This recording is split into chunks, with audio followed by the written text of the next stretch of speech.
Astra.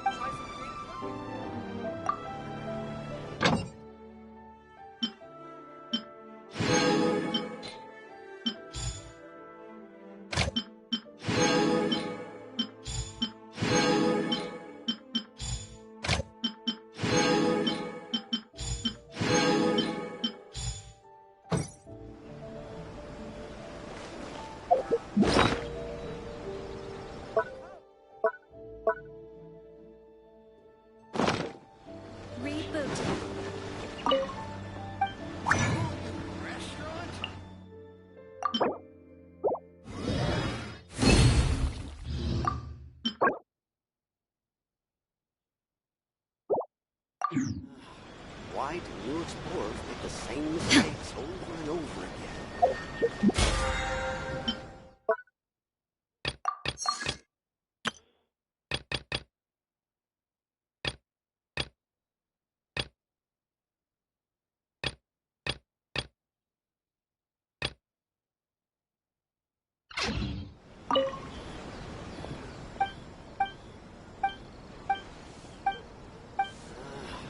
Why do new explorers make the same mistakes over and over again?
mountains.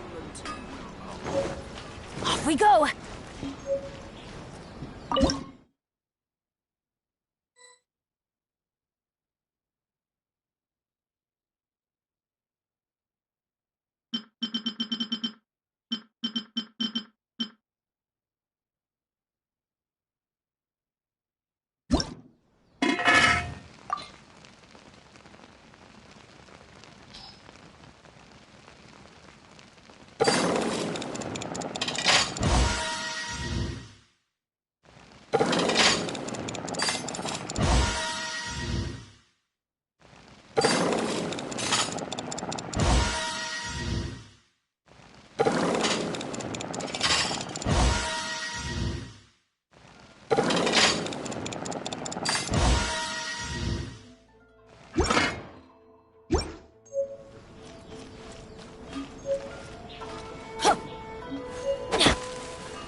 Okay.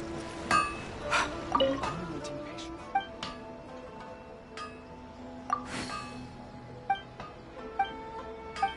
Art is to have the patience.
Is to have the patience to move mountains and unrelenting willpower.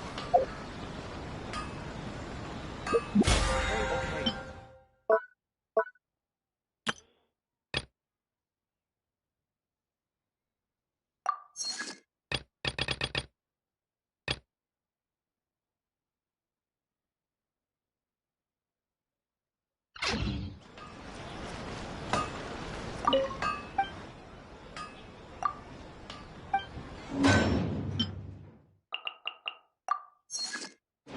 Is to have the patience to move mountains and unrelenting willpower.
Let's make haste.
adventure time!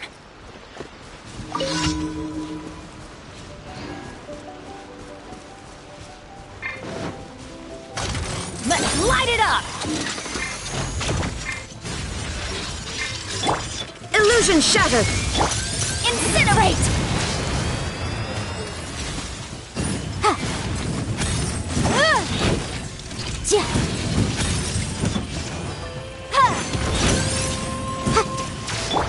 There is no escape! Don't waste my time.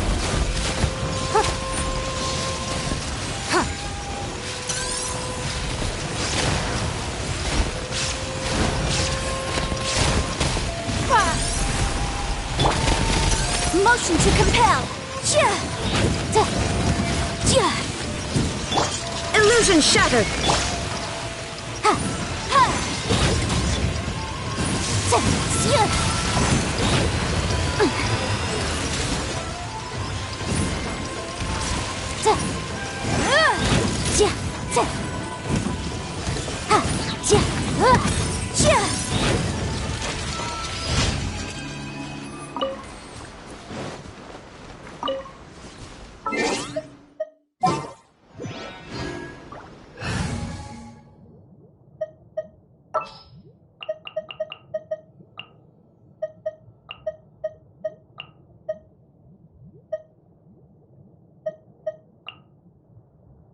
We can do this!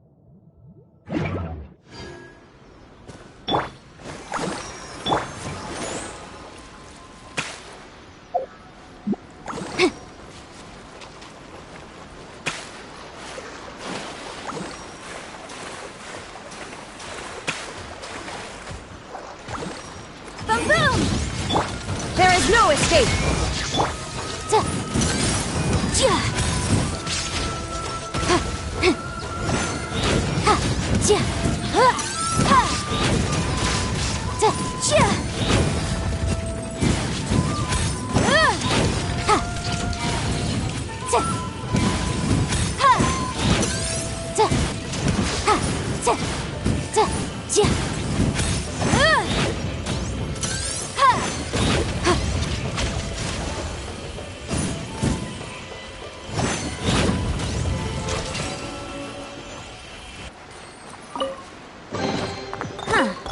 Let's appraise the value on this.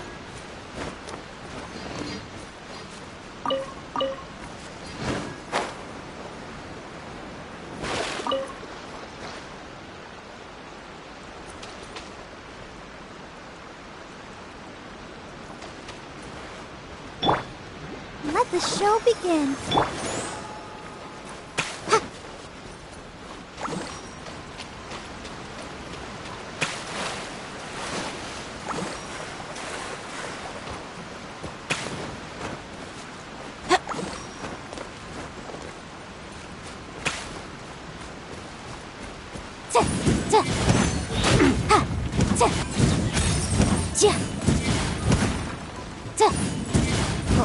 Freeze! Illusion shattered!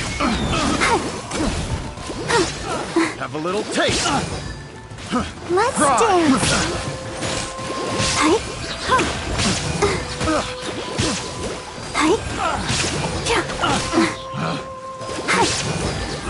That's something.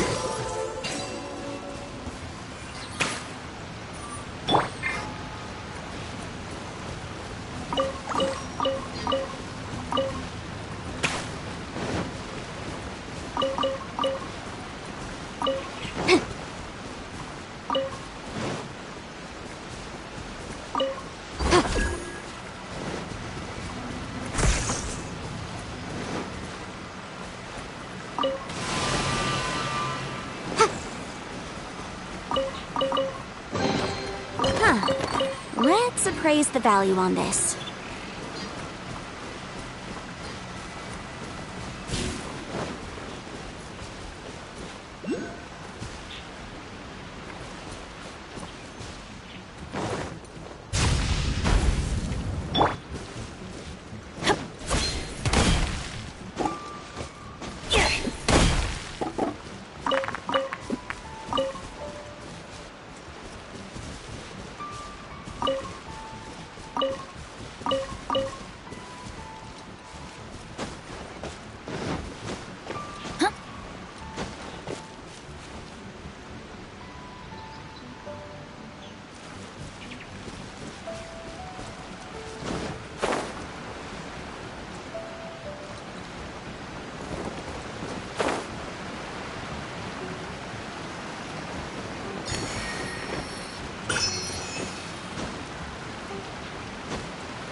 Off we go!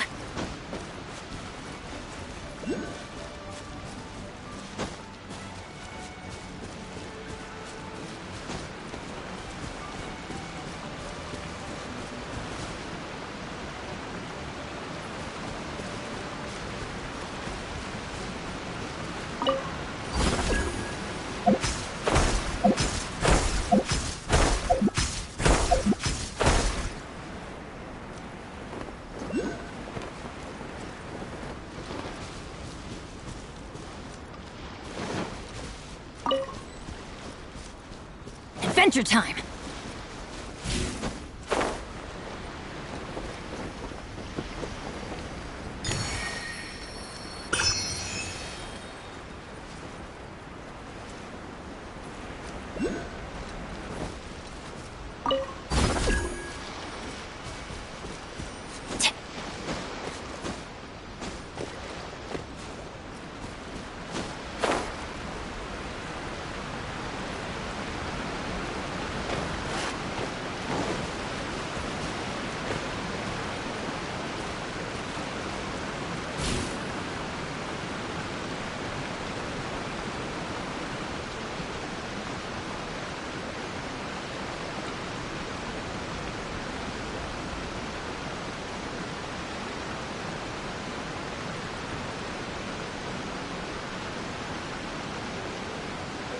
No one's joined me on an adventure in ages. Come on, let's go!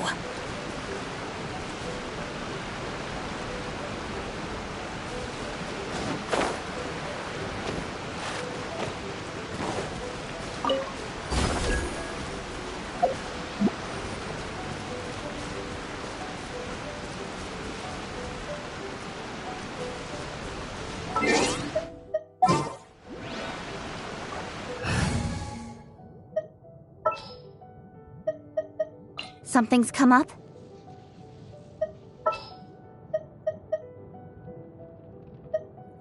Some in-the-field research?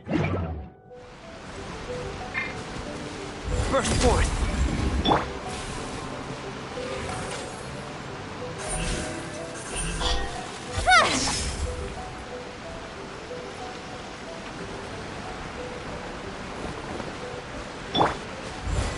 Live!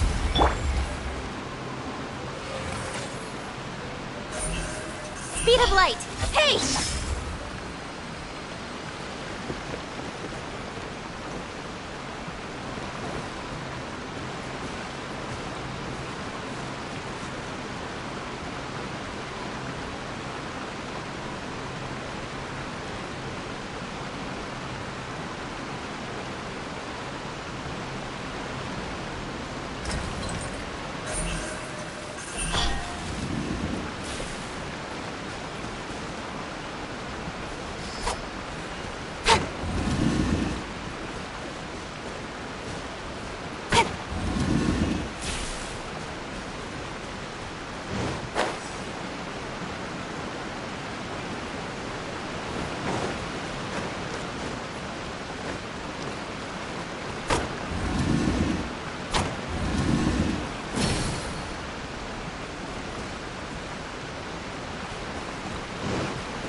Incoming!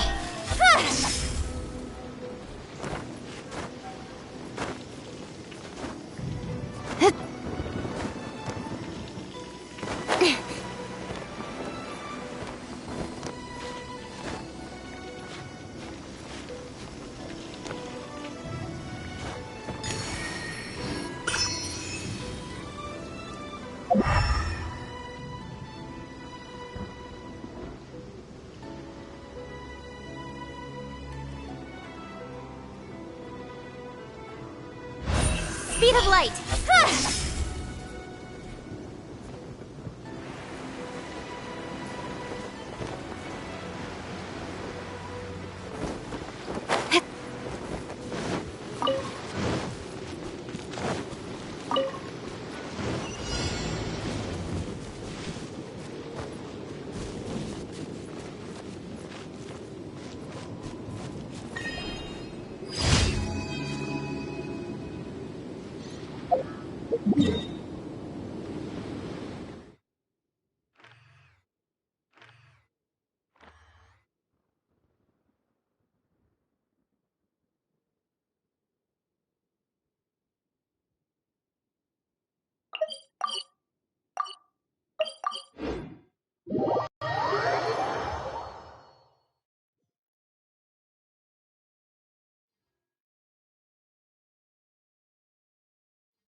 Incoming! Hey!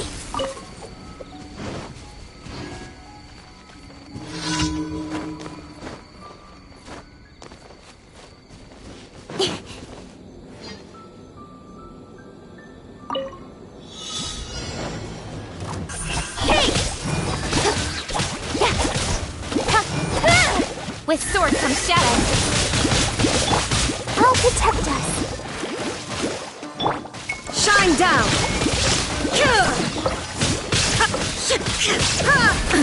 Absurd!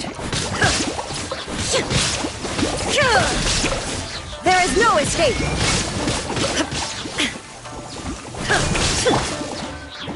Burst forth! Don't blink! Nowhere to hide.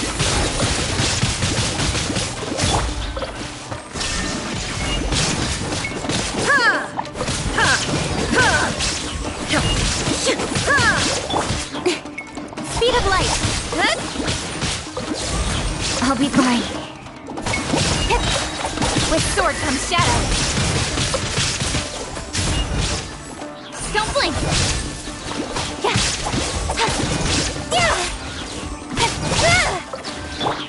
Live! Shine down!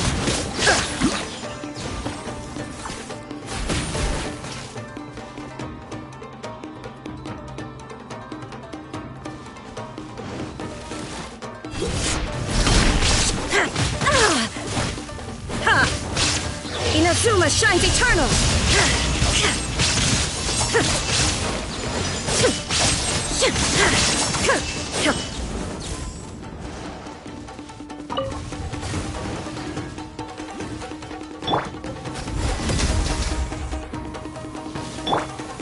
Let's dance. Oh, hi. Go, Barbara, go. Hi. Hi. Hi. Oh, oh.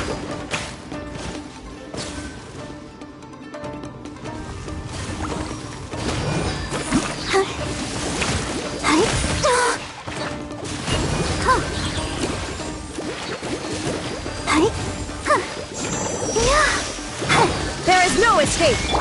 Let the show begin. Huh. Yeah. Hi. Huh. Huh. Hi.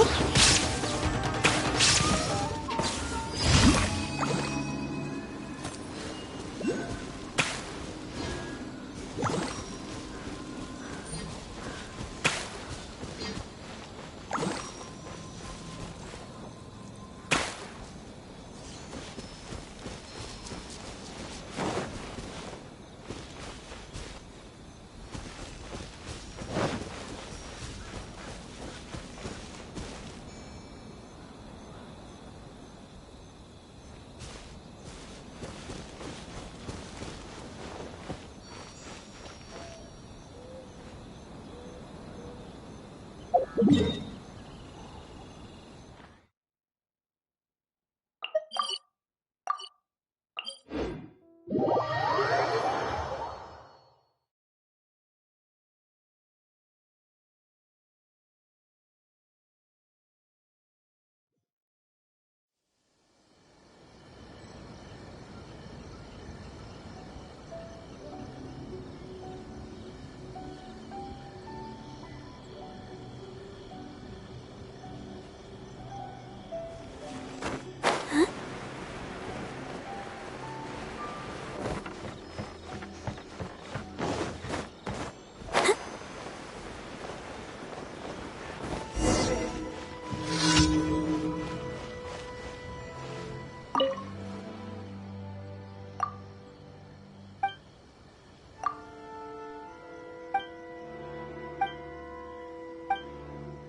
kind of tea is this? Yeah!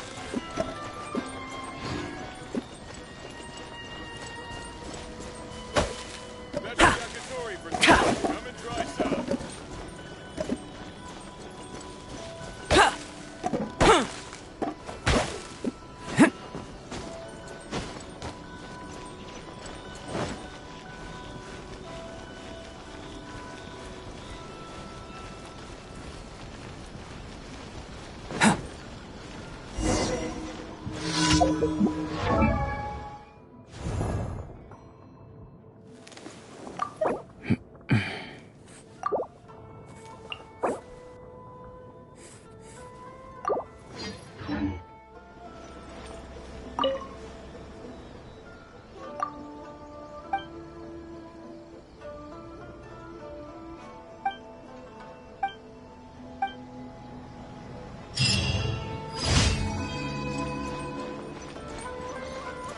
Hot springs has magical powers to heal your body and soul.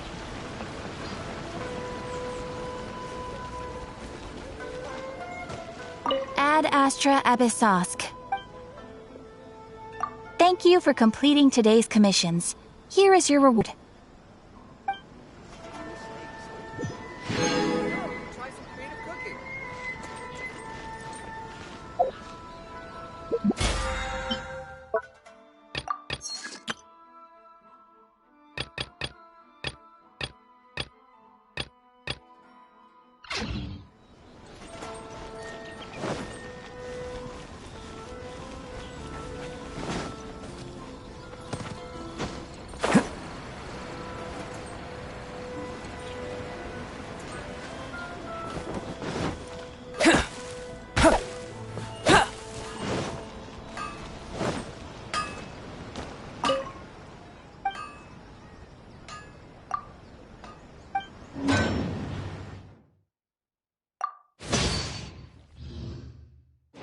Is to have the patience to move mountains Can I improve my and color? unrelenting will.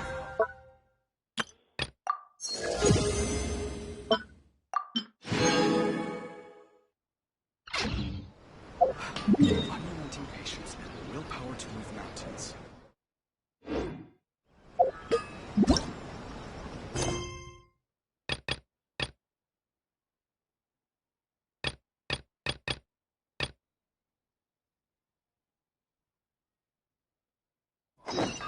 Is to have the patience to move mountains.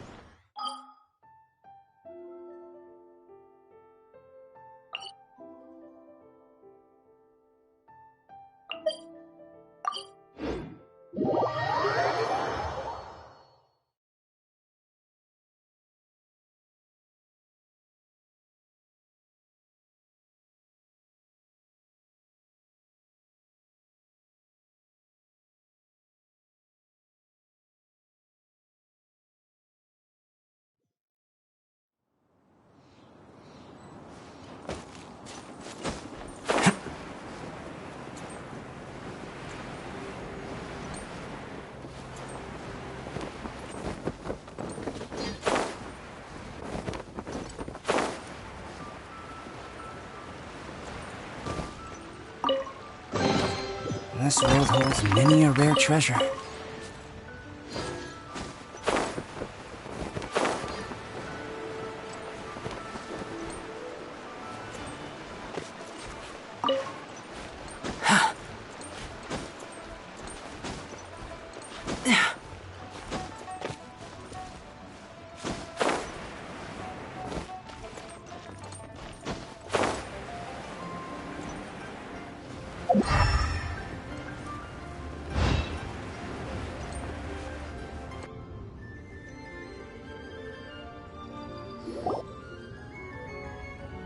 I have gathered everyone here today to make an important announcement. Perhaps some of you will have heard the news already. I am, in fact, planning to rebuild the Jade Chamber. Rebuild the Jade Chamber? That's a huge project! So the rumors are true. No wonder the price of building materials has gone up so much lately. The Jade Chamber means a lot to Lady Ningguang. Getting involved in this would be a huge opportunity. Lady Ningguang, is there any way we can be of service? Patience. Since the news made it out a few days ago, I have already had many people contacting me to declare an interest in joining the project. Nevertheless, I do have a few matters I should like to entrust to you here today. The building site has been chosen, and most of the materials have been assembled. 3 key items are, however, still outstanding. They are as follows: Sunset Vermilionite, Wonder Cores, and Adepti Sigils.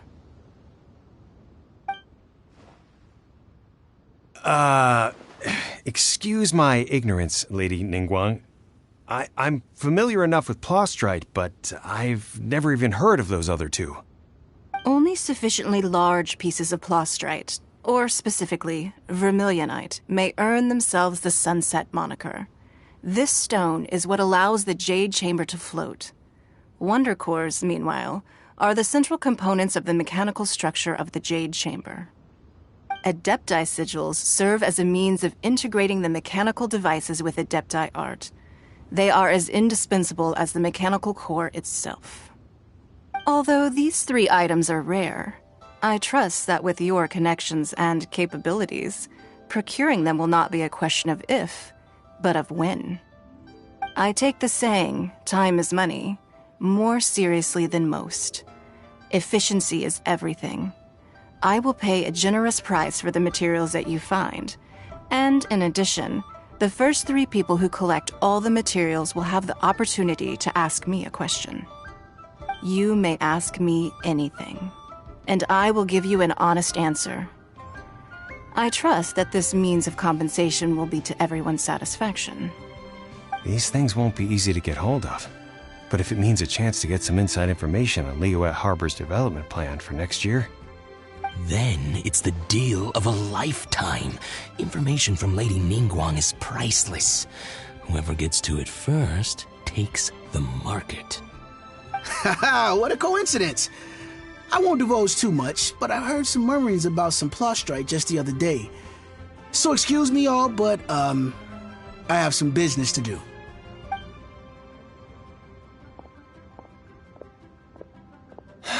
No. We better move quickly, or this opportunity will be snatched away from us. Ningguang's rebuilding the Jade Chamber? This is a huge deal! Let's get involved!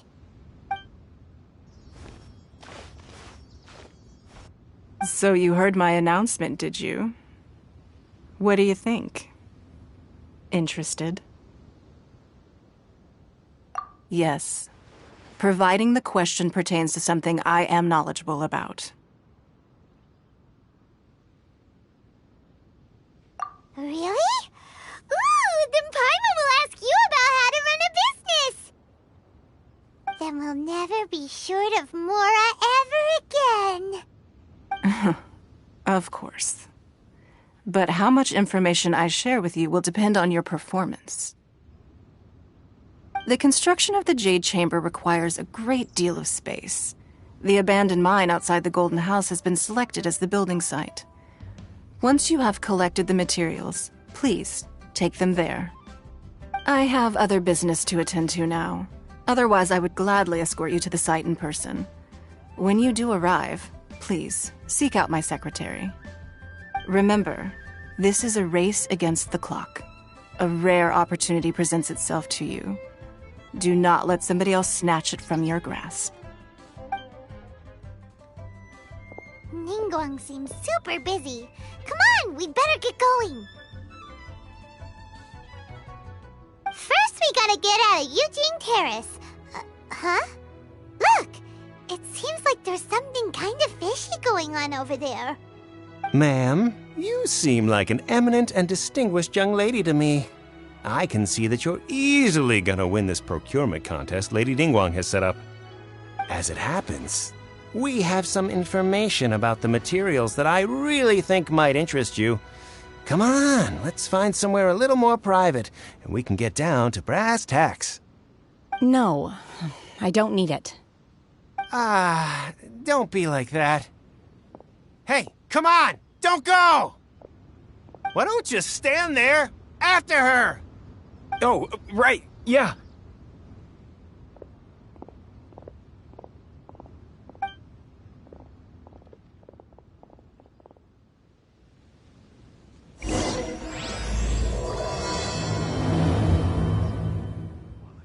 Did you hear that?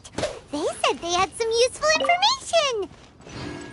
Information's just what we need right now! Let's follow them and see what we can find out.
Oh, wonderful. Another flower is blooming. This is a peaceful neighborhood. They're not here! Let's keep looking.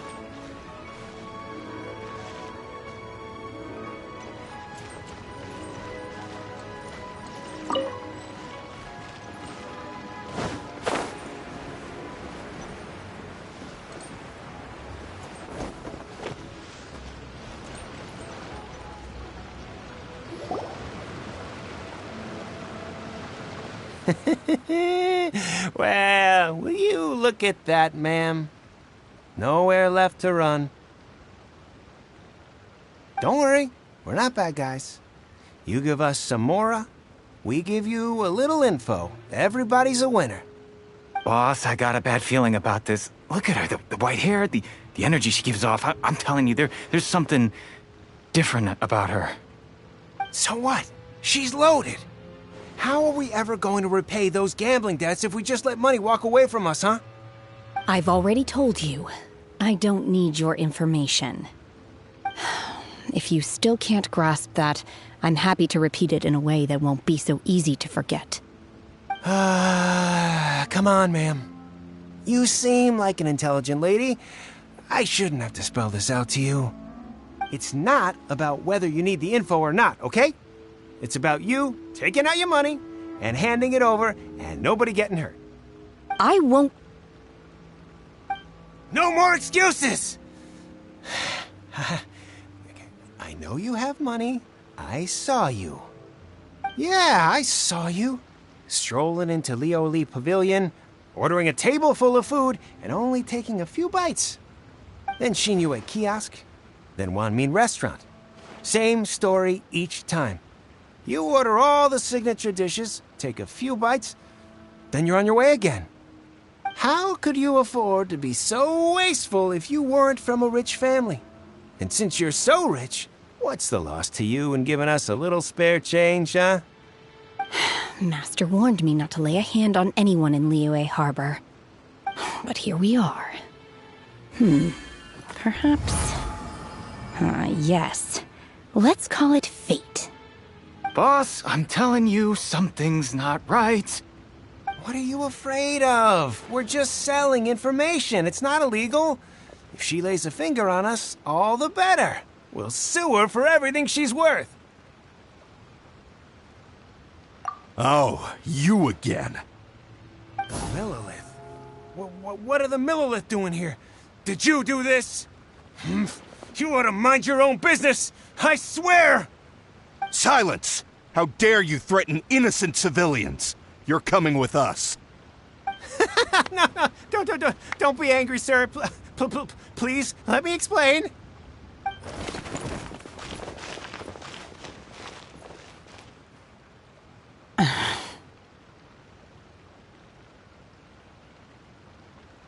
Shenhe. Shenhe? My name. Oh, so your name's Shenhe. Paimon's name is, well, Paimon. And this is Paimon's travel buddy. Oh, I've heard about you two before. Thank you for helping to defuse the situation. I could have dealt with it myself, though. I suspect smashing his head against the ground a handful of times is all it would have taken to get him to surrender. You can't do that. That's way too violent. This is Liyue Harbor. There are laws against that kind of stuff, you know. Laws? No, apparently not. Really? So how exactly have you...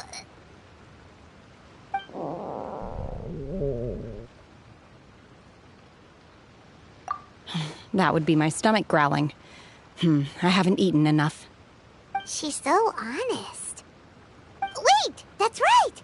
They said you went around all the restaurants ordering this and that and the other, but only took a small bite of each dish. Then of course you're still hungry. So, anything in particular you're hungry for? Chingson, glaze lily, violet grass. These are my usuals.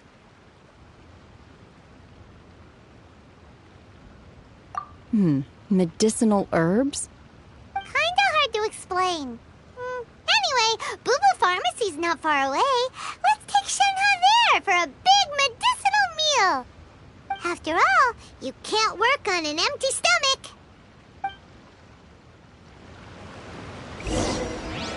Psst. Do you think Shenhe might be an Adeptus? It seems like it's her first time in Liyue Harbor, and she doesn't seem to get how things work here. If she is an Adeptus, that would explain everything.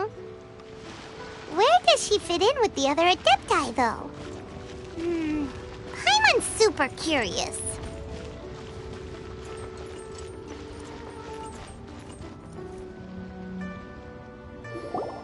Are you here to buy some herbs? I do hope you brought your prescription. Chingson, glaze lily, and violet grass, please. Half a pound of each. What kind of prescription is this? Sounds more like a lunch order. Oh, here you go. That's everything we have in stock. Thank you. She's really eating them!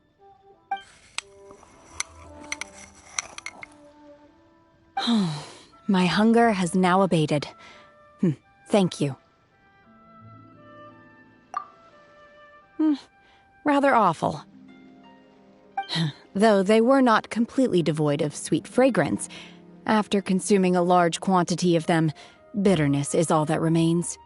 So, how come you chow down on these and barely touch the restaurant food?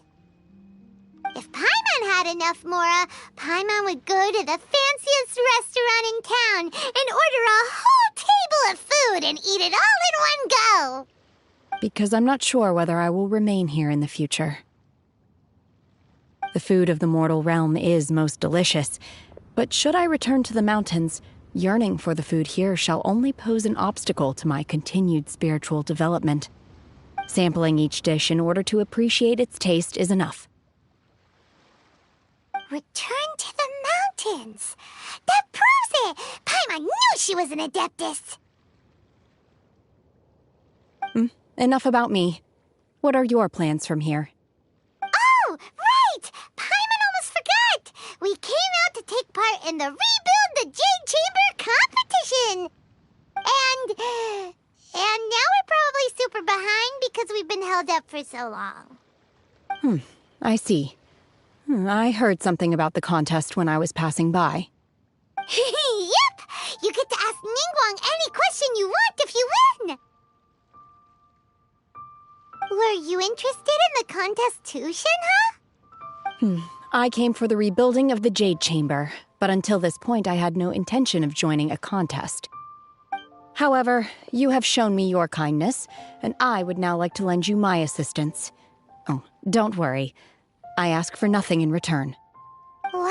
You really don't have to. But having an Adeptus help out will make things a whole lot easier, so... Then let's not delay. I have a plan. Great! Paimon bets this is gonna be the awesomest plan ever!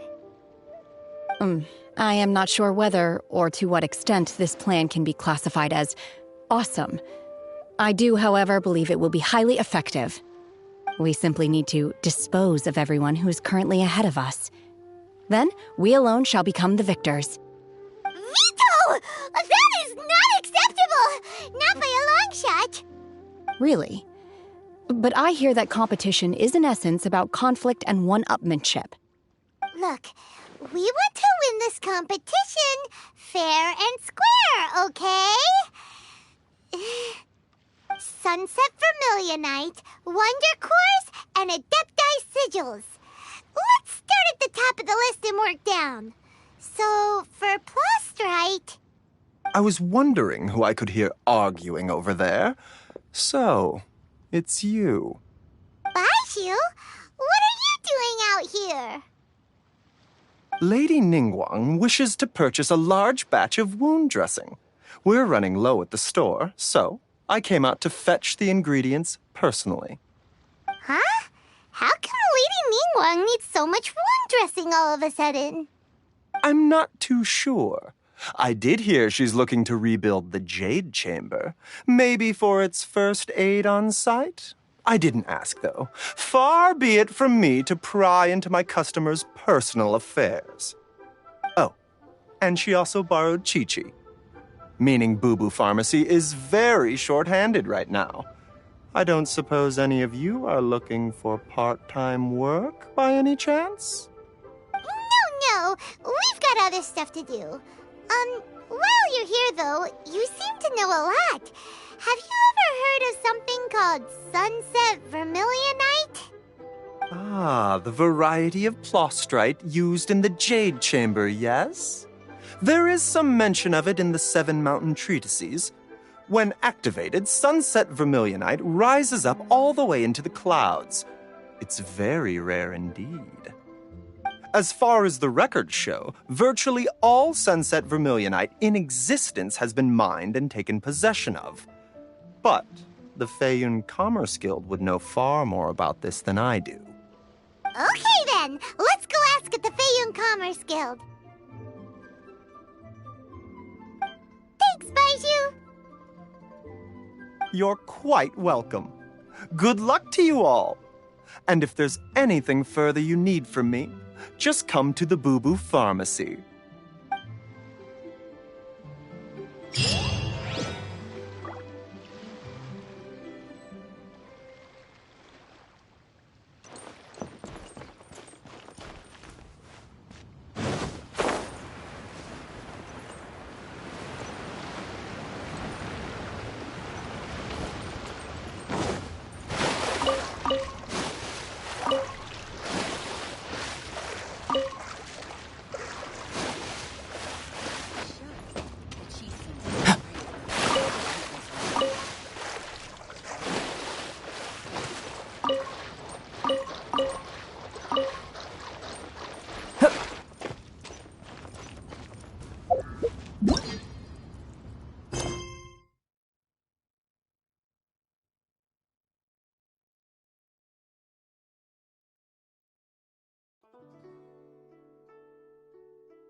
You said you had other things to look into, as if you're some sort of man of mystery. When actually, all you meant was you wanted somewhere new to park your backside while you read your book. I see. I guessed as much. Did you really guess, or are you just saying that to sound clever? The course of action we must take is now clear. To start with, please deliver this letter to the Feiyun Commerce Guild. They will know what to do. My liege, for reasons that I cannot explain, I will be unable to join you. There is no need for you to read the contents of the letter. When the time comes... Ugh, this writing is super hard to read. Paimon can't make heads or tails of it. Hence why I said there's no need for you to read it. The Feiyun Commerce Guild will have someone who can understand it. But why would you want to get them involved? They're one of the bigwig commerce guilds in Liyue. Why would they want to help us? Since we got to Liyue, Paimon keeps hearing people mention it. Seems they oversee a lot of business that goes on around here. Having such big backing would be great and all, but are you sure they'd want to help? No need to worry about that. From what I know, they share my sense of chivalry. Once they have read the carefully reasoned and passionately argued case I put forth in this letter, they will certainly be moved to action. Gentry Moutsai must be taught a lesson he will never forget. This is something we cannot do on our own. Also, I do not wish for anyone else to know of my involvement in this. Why not? You're only doing this to try and help Chang the Ninth, right? To silently disappear at the matter's conclusion, concealing one's name and contribution. This is the chivalrous thing to do. To savor the memory is ample reward. Each droplet of kindness I receive, I am duty-bound to repay with a welling spring of gratitude. I seek neither praise nor reward. That sounds very lovely. But be honest, you just want them to do it so you can carry on reading your book, don't you? Thank you in advance for delivering this letter to the Feiyun Commerce Guild. Someone from the guild should be able to receive you near Lioli Pavilion. Hey! Stop ignoring Paimon!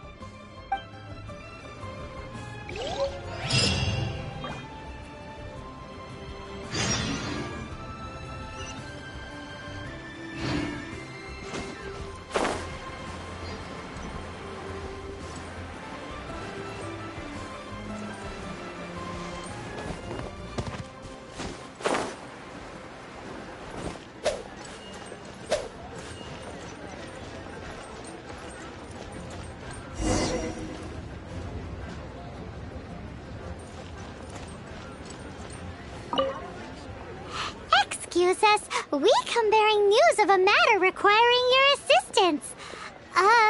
It's all in this letter. A letter? Oh, I see. This again. Oh, don't mind me. I was just speculating. Let me give this a read. Can we actually read this thing? Is it even written in the common tongue? Yes, the script is inimitable by the uninitiated. Honored guests, you must both be wary from your long journey. Please allow the Feiyun Commerce Guild to be your host for tonight. Please rest assured that the matter written about has been duly received. We just need some time to prepare. Please take a seat here in Lioli Pavilion, where you may enjoy some light refreshments while taking in the ocean view. Consider it a small token of our esteem. Yay! Tasty snacks! They're giving us the VIP treatment! Of course. We treat visitors with the utmost respect here at the Feiyun Commerce Guild. When honored guests grace us with their presence, far be it from us to shirk our duty to them. Please, this way.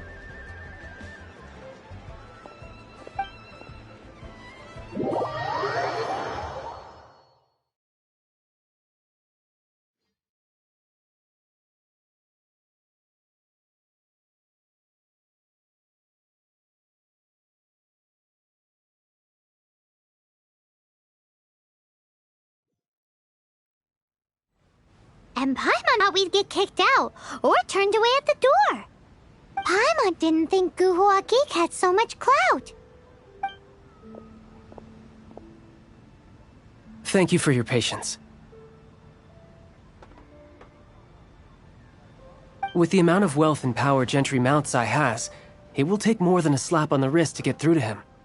For him to correct the error of his ways, he must feel for himself the same suffering he has inflicted on Chang the Ninth.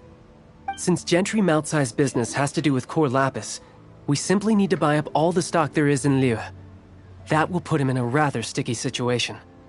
Deprived of the necessary raw materials, even the best craftsperson in Tevat would be unable to make their product. Great idea!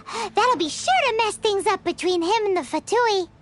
But Liu is huge. Is it really possible to buy up every last bit of core lapis in the harbor? With the timescale we are on, it is indeed a challenge. Hence, as stated in the letter, we must ask for your further cooperation in the matter. First, there are a number of vendors in the city you will need to buy from. I've marked their respective locations on your map. There is also some unsold core lapis at the chasm. You will need to purchase that too. Finally, there is Chang the Ninth's batch. Alrighty, so 3 sellers in the city, another one at the chasm, and then Chang the Ninth. Roger that! Of course, we are not expecting you to cover the costs. Wow, so many Mora! With cash like this, Paimon could rent out Lioli Pavilion and eat there for a whole month! Well, this is not the first time we've had to do something like this. It's just par for the course now. All you need to do is strike a deal. The Feiyun Commerce Guild will handle the transportation and other trifling matters. Once you have purchased all the core lapis, please proceed to the Feiyun Commerce Guild's warehouse, where you can see the rest of the plan unfold.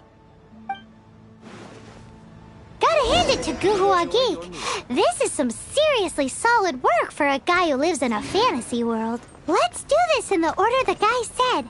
First the sellers in the city, then the chasm, and then last but not least, Chang the Ninth.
Should open a store again.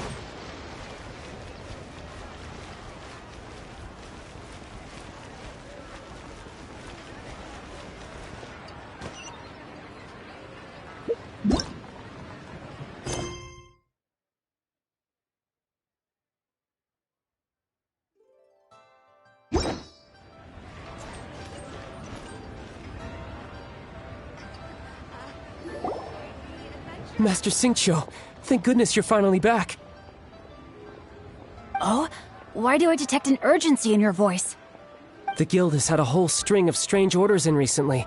Everyone's been completely caught off guard. Your father gave me specific instructions to ask you to stay and help out if I happen to see you. I see. Have someone sort the orders by type for now. I'll deal with them myself shortly. Oh, how wonderful. Thank you, Master. With you on the job, I can breathe a sigh of relief. Hey, Xingqiu! Glad you're here. We want to ask you for some information. Traveler, Paimon, please wait a moment. Shu, I need to entertain some guests. Please continue with your work for the time being, and we'll discuss the matter of the guild's orders in more detail later on. Understood, Master Xingqiu. Then I will leave you in peace.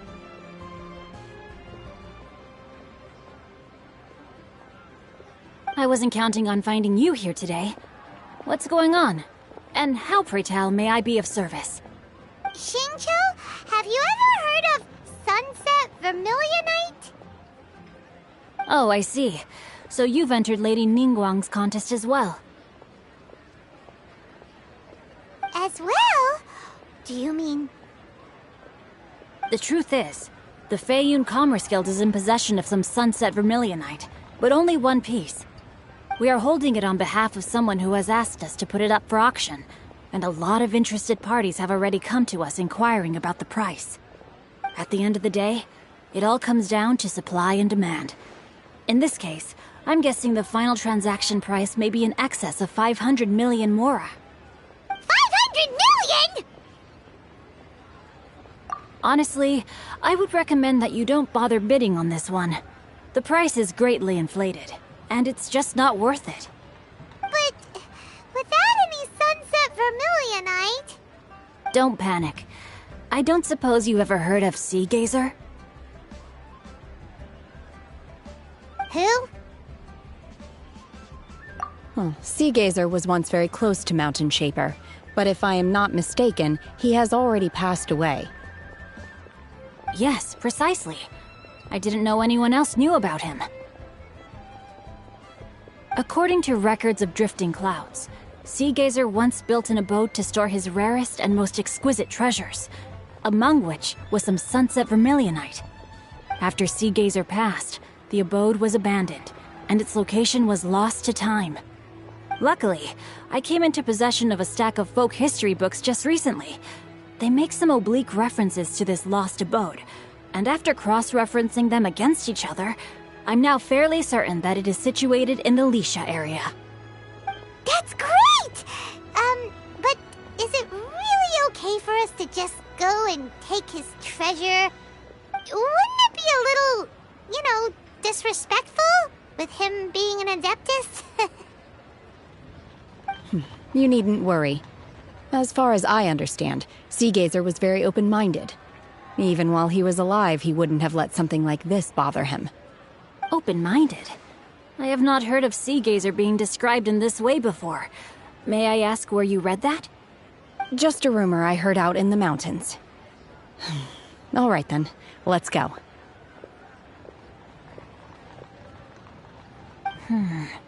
There's something about this young lady that reminds me of a good friend of mine. Oh, I almost forgot. Adepti abodes tend to have very ingenious designs, especially when it comes to their defense mechanisms. Plus, it's likely to be crawling with monsters after being abandoned for so long. So please, be very careful. Okay, we will be. Thanks, Xingqiu. You didn't let me finish.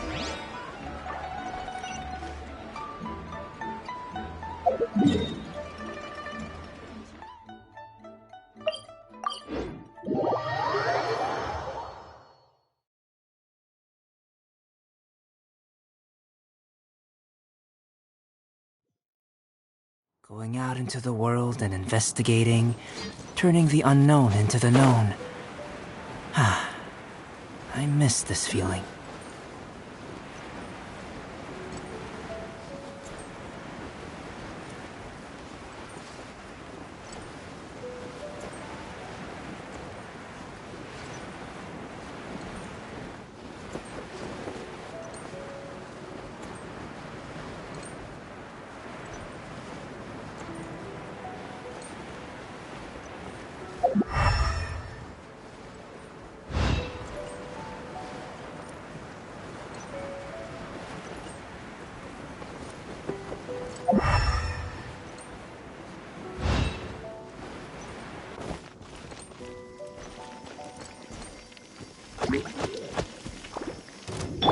Incoming!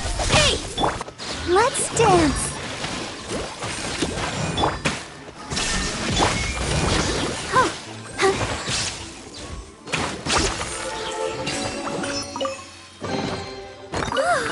look at it sparkle!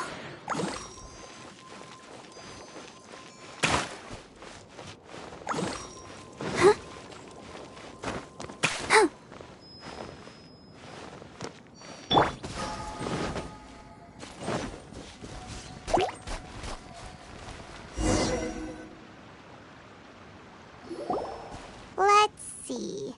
Shincho said it should be around here, but Paimon doesn't see anything.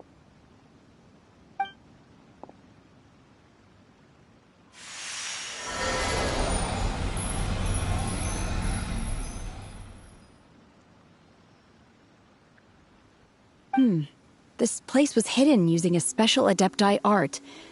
But now that I have removed it, we can inspect the area more closely. Wow, that's amazing! Yep, let's take another look around. Hey, look! Is that a new Sealy over there?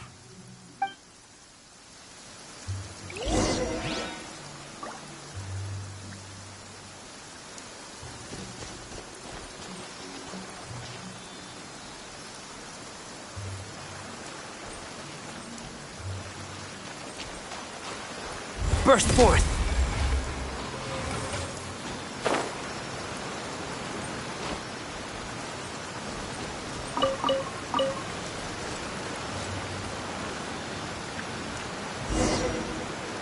The Sealy got to here and then disappeared.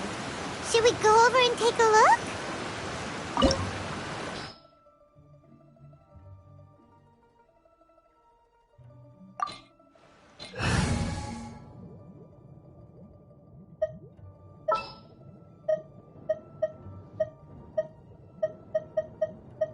Make sure to keep up. I charge a higher rate to meet outside the office.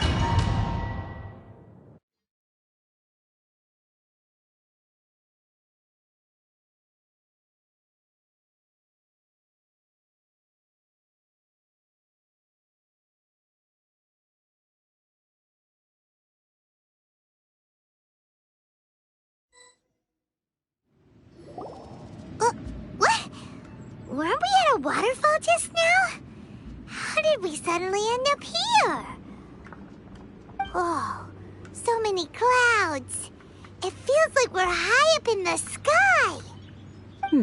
I believe this is the abode of that Adeptus. With any luck, the sunset vermilionite we're looking for should be in here. Really? Let Paimon see. Huh? Isn't that the Sealy from before? Look, it's gone and snuck beneath the clouds. And now that Paimon takes a closer look, the rocks and trees here don't seem complete.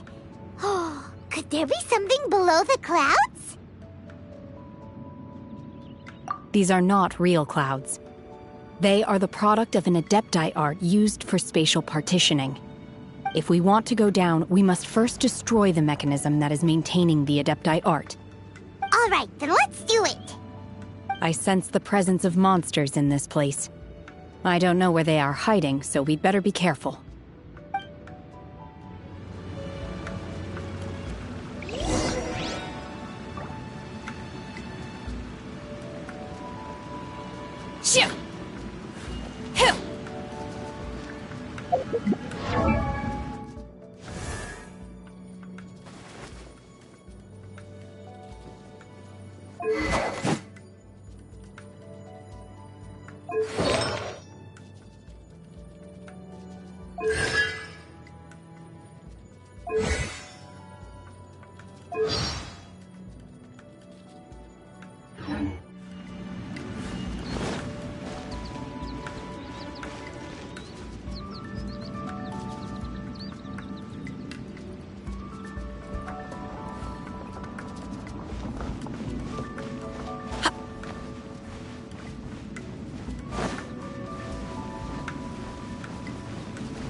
Shine down!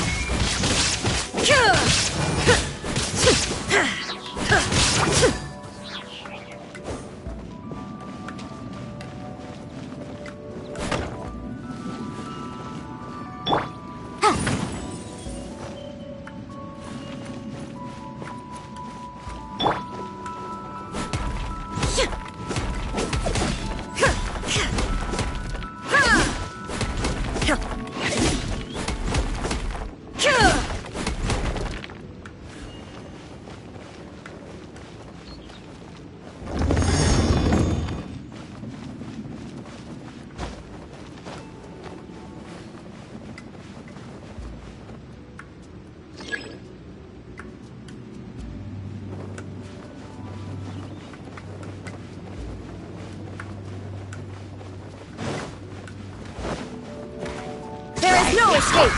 Incinerate!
It appears that we've been taken for intruders.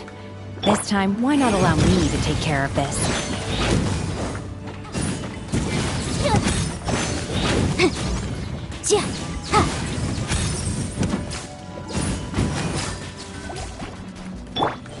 Illusion shattered!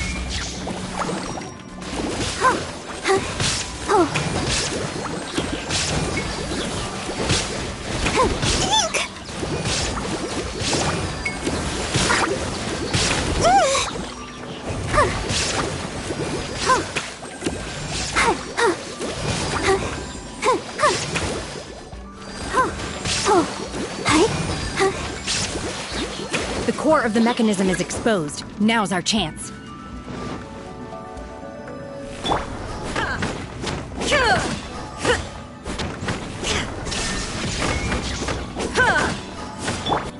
Motion to compel! You can't run!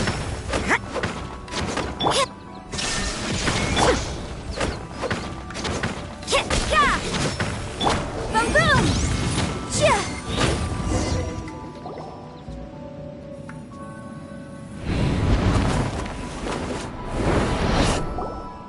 Whoa! We're gonna fall! Is everyone okay? Look! The Celia's disappeared beneath the clouds again! It looks like we need to go further down. But before that, I must destroy the guard mechanisms on this level first.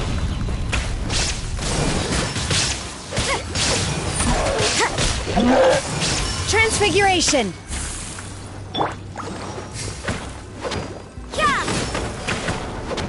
Shine down!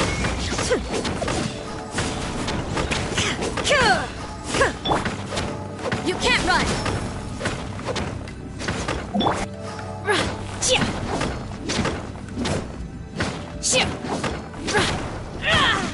Unleash!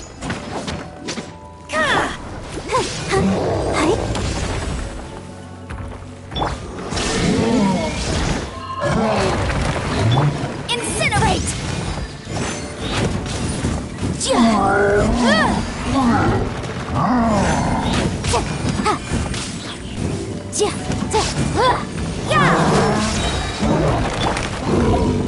Let the show begin.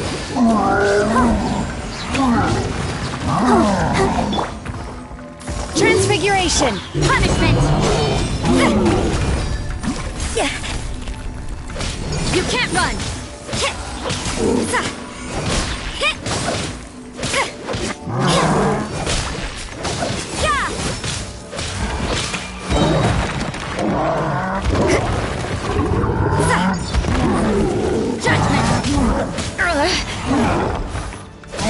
I'll protect us.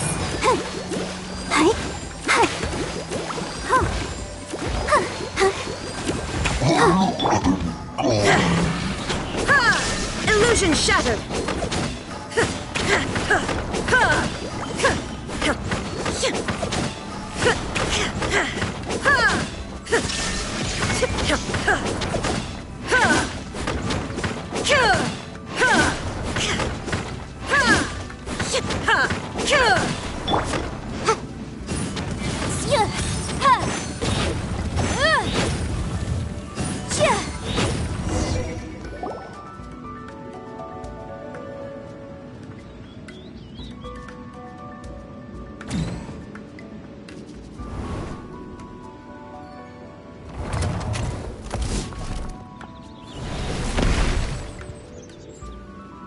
We're gonna fall.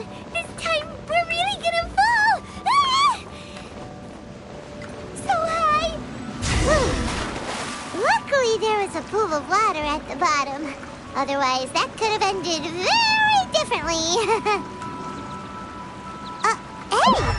That Sealy's on the move again. Let's catch up with it.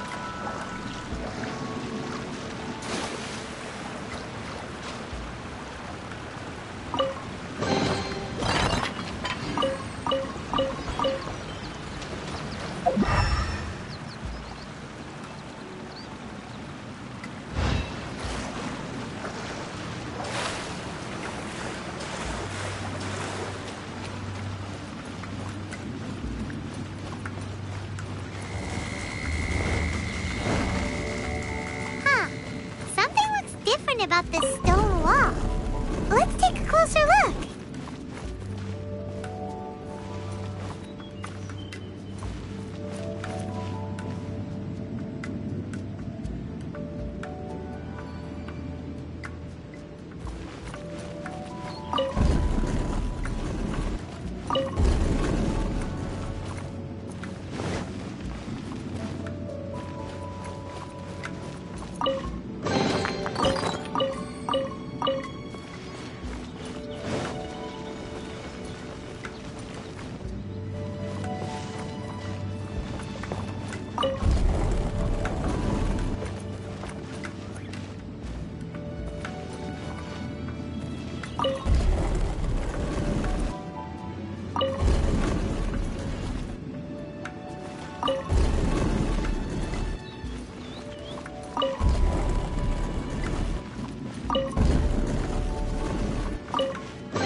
My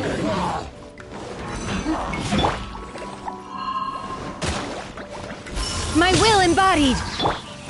Lights out. You can't run!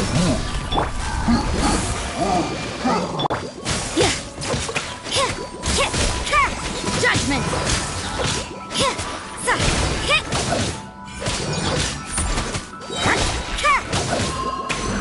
You can't run!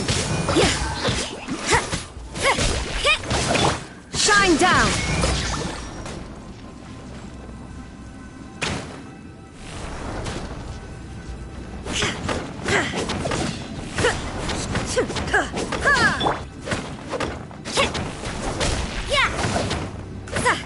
Judgment!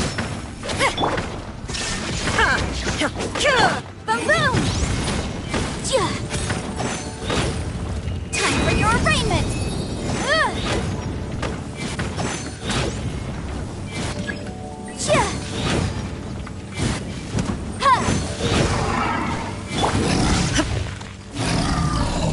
Now you shall perish!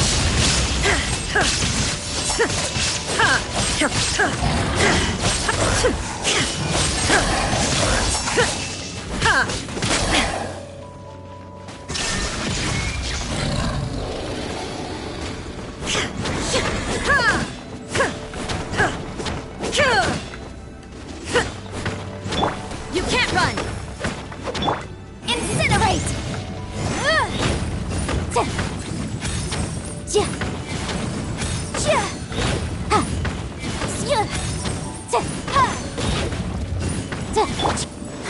Let the show begin.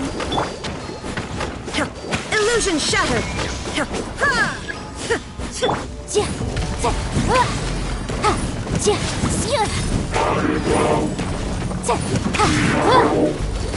Shine down!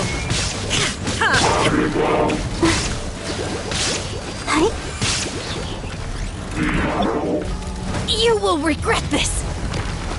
Transfiguration by ordinance divine! Punishment! I'll protect us.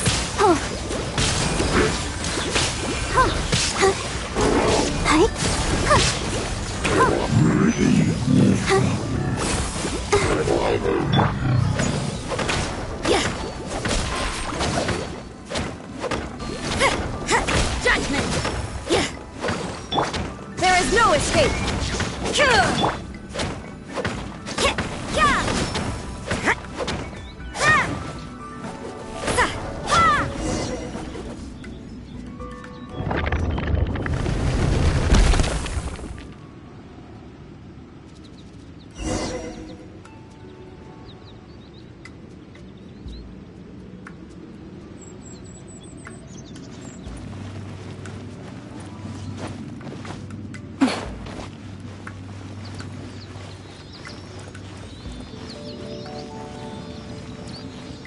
Look, over there! Could that be the sunset vermilionite?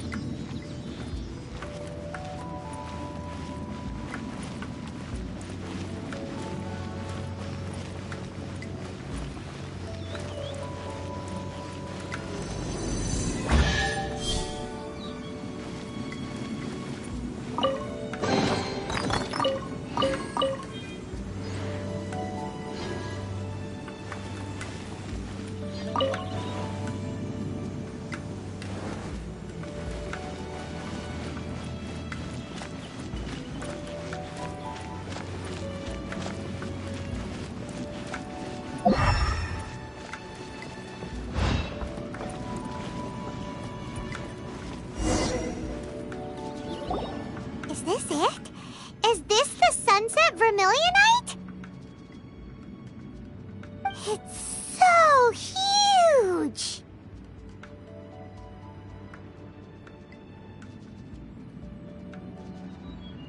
That's true, but then again, why isn't it floating? Plaustrite doesn't float until it's activated. It may look different from most ordinary stones, but it weighs around the same amount. Only after being activated does Plostrite reveal its true nature, breaking free from the shackles of the mortal realm and ascending up into the heavens. Wow, Shenhe. You seem to know everything about this. Only because my master is fond of chatting about these things. The moment she has some time to spare, she'll come straight for me and start telling story after story. I don't care for her stories most of the time. I certainly didn't expect them to ever come in handy like this.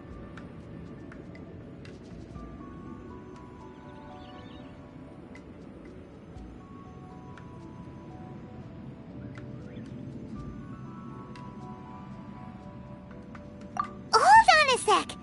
Paimon just realized something. If we activate it here, there's no way we'll be able to get it back to the site, right? Heck, we'll be dragged up into the sky too! But if we don't activate it, how else are we gonna lift it? This rock must weigh well over 1,000 pounds, surely! Don't worry. I can handle the weight quite easily. Are you sure? Be careful! Please don't worry. I'm well aware that a Plostrite sample this large must be highly valuable. I will be gentle with it and make sure it does not get damaged. My safety. That's right! Paimon's sure you can handle it and everything, but if something this heavy lands on you, you're gonna get yourself hurt, no matter who you are. You gotta be extra careful when lifting heavy objects. It's just common sense. Is it now? Well then, thank you. I'll go on ahead with the Plostrite. Let's meet at the building site later. How is Shenhe able to carry that huge rock all by herself? Adepti super strength much? We can't slow down yet. Let's go meet her at the building site.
Let's dance.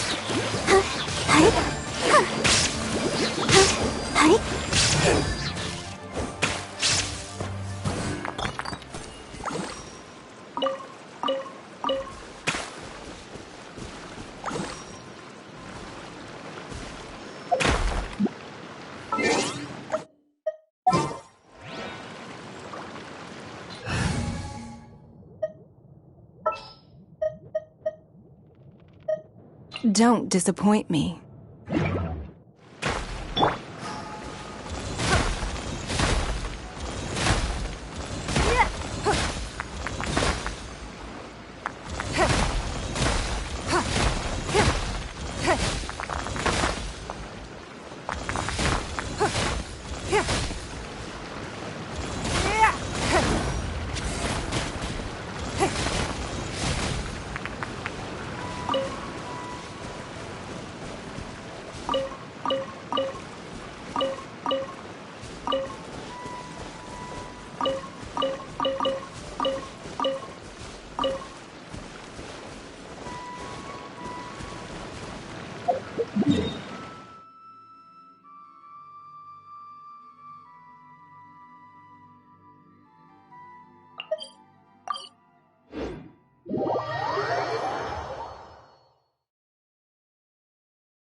Oh my god, I can't believe my eyes.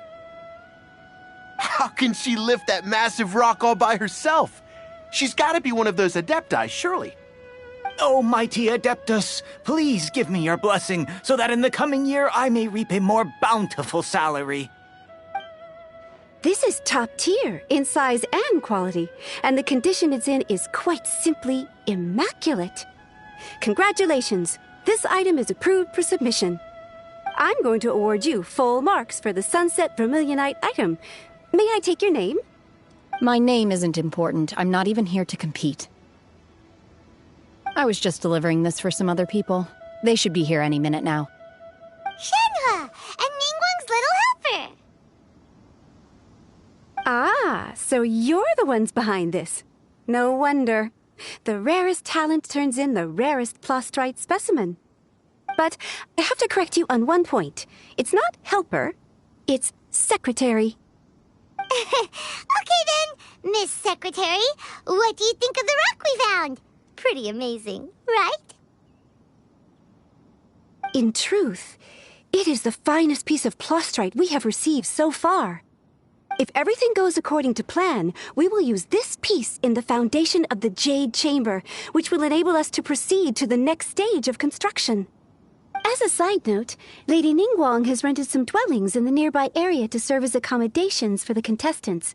If you need a place to rest, you are welcome to stay there. Now, please excuse me. As you can see, there is still a lot of work to do on the building site. Shenhua, just now on the way over, pretty much everyone was singing your praises. Oh, really? What kind of reaction is that? So strange. Aren't you happy about it? Whenever Paimon gets praised, Paimon can't help but hold her head up high and break into a big smug smile. I've had similar compliments before. They call me an Adeptus, treat me with great deference and respect, as if I'm set apart from the common folk. Yeah, 'cause that's how Adepti are. At least the ones we've met are pretty unique and reclusive, too. Way different than normal people. But I am not... Shenhua? I'm fine. I've been exerting myself quite a lot ever since we set foot in that abode. I'm just a little fatigued. Well, Byron said that there are some makeshift hotels we can use, right? Let's go check in and take a rest. No need. I simply need to find myself a secluded place in the wilderness to sit and meditate in silence. You can't do that. It's dangerous out in the wild on your own. When you're hungry, you go eat something tasty. And when you're tired, you go lie down in a nice, comfy bed. All right? Seriously, don't punish yourself like this. Okay. If you insist. Great! Now we're talking. Let's head to our hotel.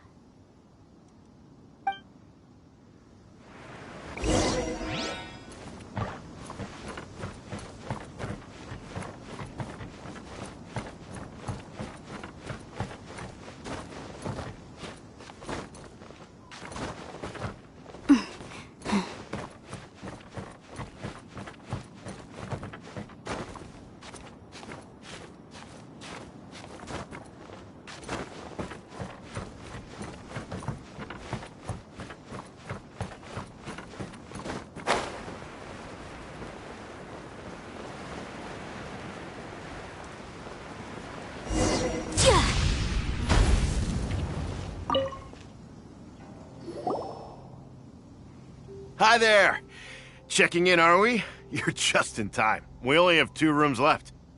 Since this was chosen as the building site for the new Jade Chamber, we've had a constant stream of people in this area. And not just workers either. Visitors, business people, tea sellers, all sorts. So, business is booming for me today. Very few vacancies. You're lucky you got here when you did. Great! One of your rooms is still being cleaned. I guess it should be ready within the hour. The other room is just through the door on the left. Here are your keys. All right. Hope you enjoy your stay. Please excuse me, I'll leave you to it. Shenhua, you should go get some rest. We'll hang around outside until the other room's ready. Paimon's gonna go see if there's anything good to eat around. Let's buy one for Shenhua too. She can... All right. I will head to my room for now. If you need anything, don't hesitate to disturb me. I'm a light sleeper. I will hear if you knock on the door. See you tomorrow. Hey! Isn't that Cloud Retainer? What's she doing here? Let's go and say hi.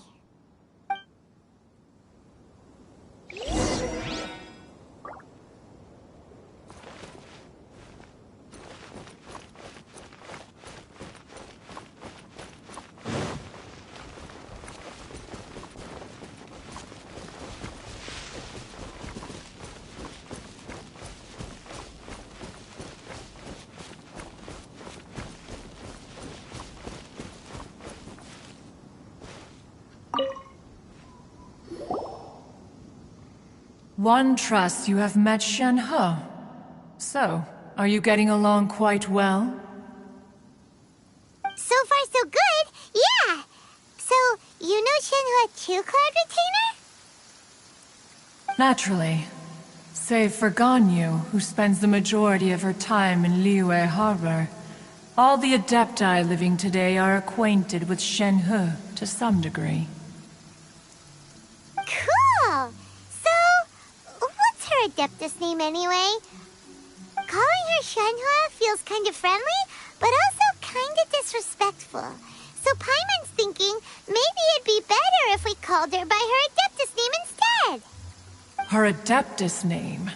Why, pray tell, would Shenhe have an Adeptus name? Don't all Adepti have a special title they go by? On this latter point, you are correct. However, Shenhe is human. Oh, right. Wait, what? What? You knew already?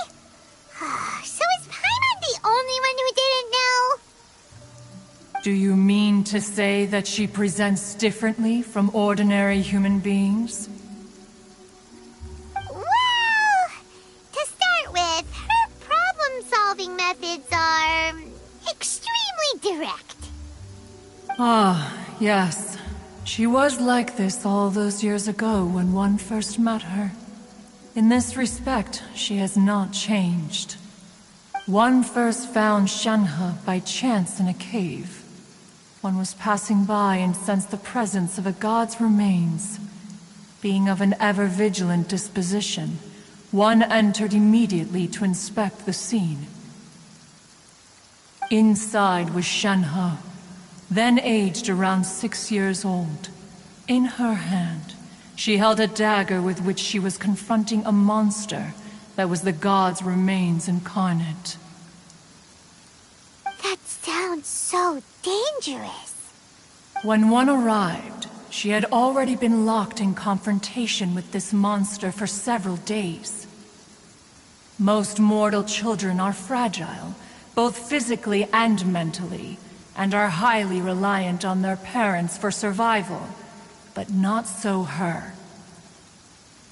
That she was able to endure such terrible danger was due not only to her strong willpower, but also to the bloodlust and homicidal instinct with which she was born.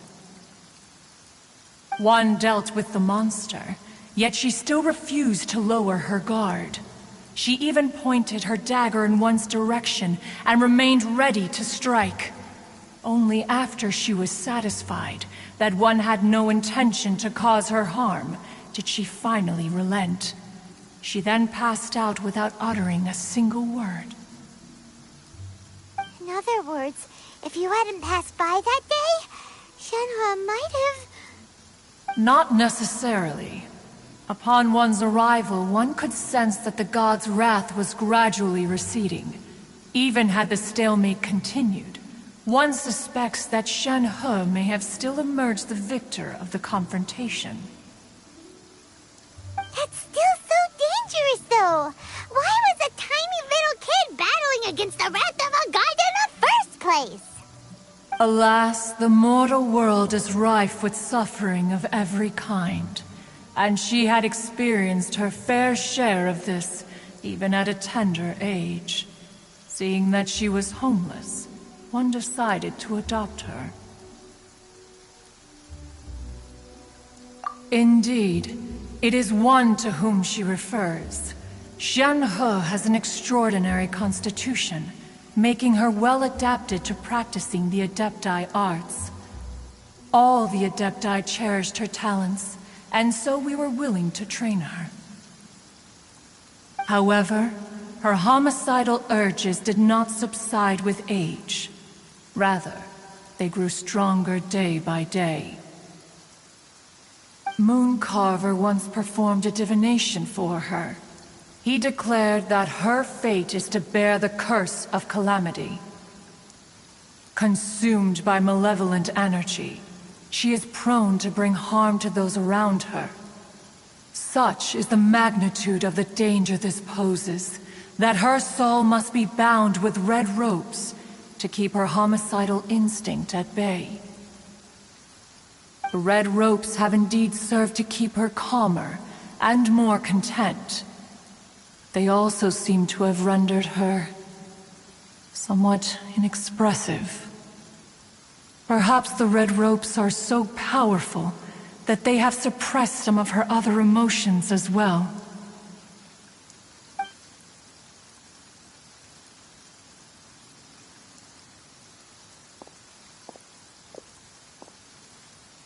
It is only by fate that people's paths may cross.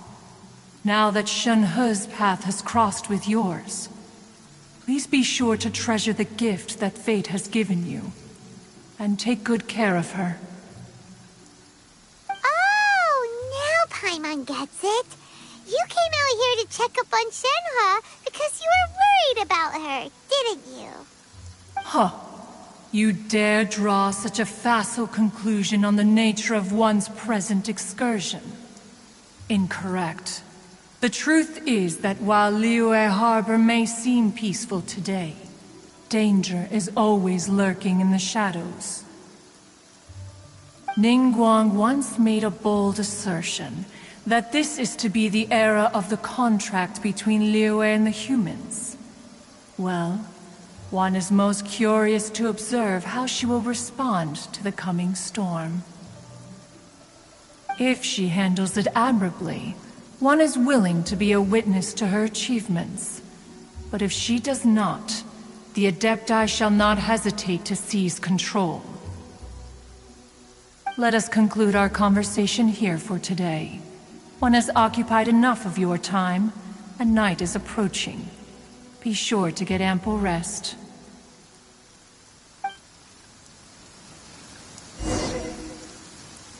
So, Shenhe isn't an Adeptus after all.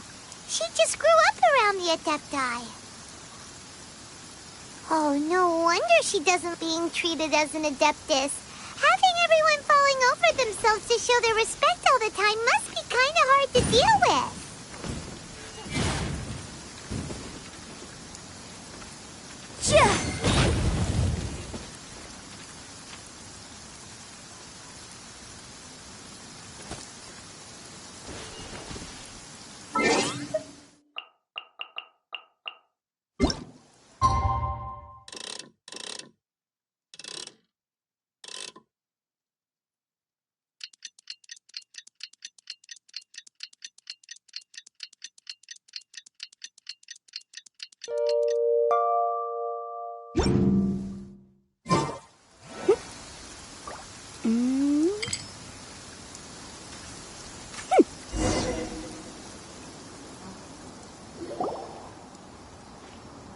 Hey, so, Shenhe... Master has relayed my situation to you, I take it. Oh? I'd intended to wait until you came back before going to sleep, but I didn't hear you come in. I was worried that something may have happened to you, so I went outside to check and caught sight of my master. On top of this, you have been acting very strangely around me this morning, causing me to suspect that my master must have told you everything about me. After all, Master is very talkative. Sorry, Shenhua. Paimon had you down as an Adeptus this whole time, but it turns out Paimon was wrong. It's okay. I don't mind. The fault is mine for not explaining everything to you sooner, because in my experience, trying to explain is a futile pursuit. Still, though you mistook me for an Adeptus, you never treated me as distant and unapproachable. Instead, you treated me as you would a friend. For this, I am very grateful indeed. To be fair, we've met our fair share of real Adepti, too.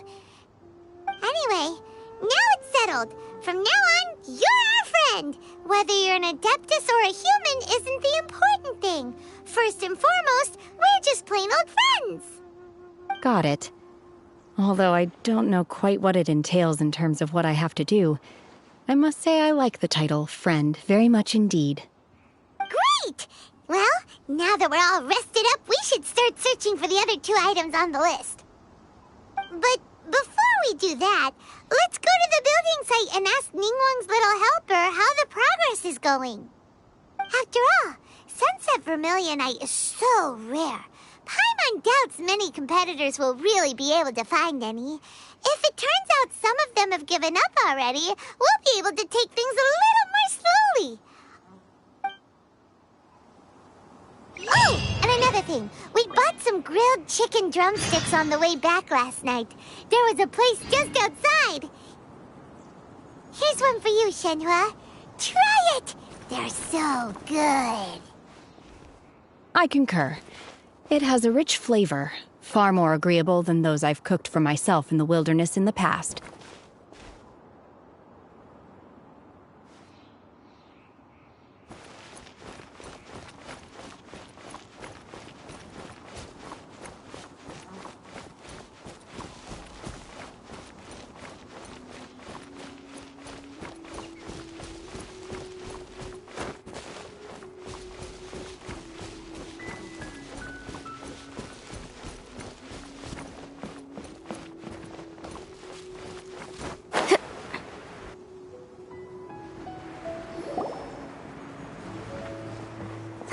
Look!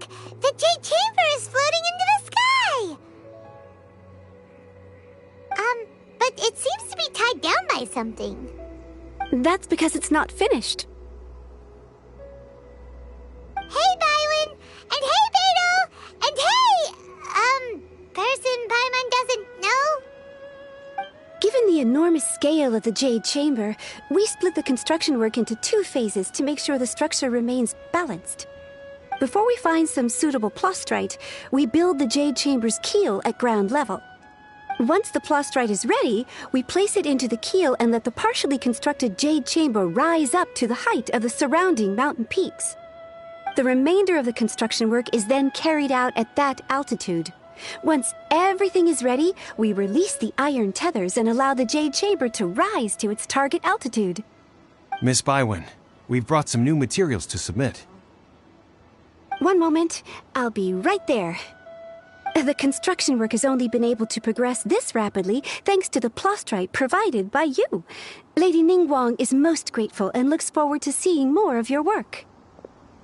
Wow, can't believe you sourced the plastrite so quickly. It's the key piece of the puzzle. Looks like you beat us to the punch. Beidou, you're joining the Jade Chamber contest too? Sure am.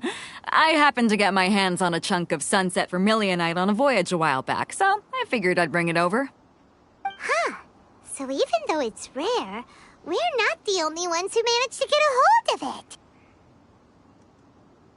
Oh, I've got some introductions to do. This is the renowned Miss Yun, or Yunjin, probably the most famous figure in the Liyue opera scene. Greetings. These 2 are Paimon and the Traveler, both good buddies of mine. And this is, Sorry, not sure we've met. Shenhe. I am their friend. Good to meet you. A friend of a friend is my friend too. Or, as I like to say, a mate of a crewmate is part of the crew. Miss Yoon is also here for the contest. Turns out she needed to borrow a boat, so we came together. It's an honor to finally meet you both. I've heard much about you. Miss Shenhe, though we are only meeting for the first time, I have a feeling that we will get along very well indeed. To be honest with you all, I am in great need of this opportunity to ask Lady Ningguang a question. That's why I joined the contest. Thanks to my father's connections, I was able to acquire a specimen of the plostrite required. Fortunately, it was approved for submission, despite being a little on the diminutive side. Wow. So it looks like the three of us are competitors now. Excuse me for prying, Miss Shenhe, but are you competing as well? No, I don't have any questions for Ningguang. I just wanted to help her win. In that case, I have a proposal to make. Lady Ningguang said that the first 3 contestants to procure all 3 materials will be awarded the chance to ask a question. Well, there are 3 teams here. We can split the prize between us.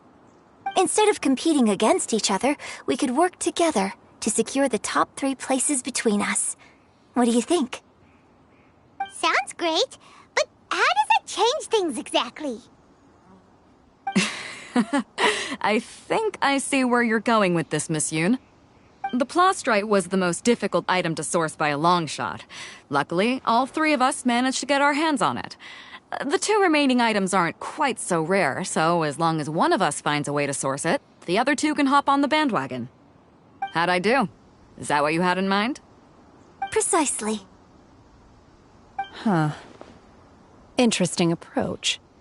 Okay then. All right. I'll go first. I have some leads on these wonder cores. From what I've heard, the core itself is really not that difficult to make. The hard part is getting hold of the ore used as raw materials. I'm gonna head back to the ship and ask Su Ling if he's heard of them. You guys... We will head into town and seek advice from Master Zhang of Hanfeng's Ironmongers. Thoughts? Wonderful. We'll split into teams then, and whoever makes progress first brings all of us a step closer to victory. I'm gonna take off. See you later. Okay, let's go! By the way, what question are you gonna ask Ningguang, Yunjin? I'm looking for a venue to host the performance of our new opera. Lady Ningguang has excellent judgment, so I would like to hear her opinion. Ooh, what's the opera called? Paimon wants to go see it. The opera is a labor of love by my father. He wrote it based on a popular urban legend about an evil spirit and an adeptus. It's called The Divine Damsel of Devastation.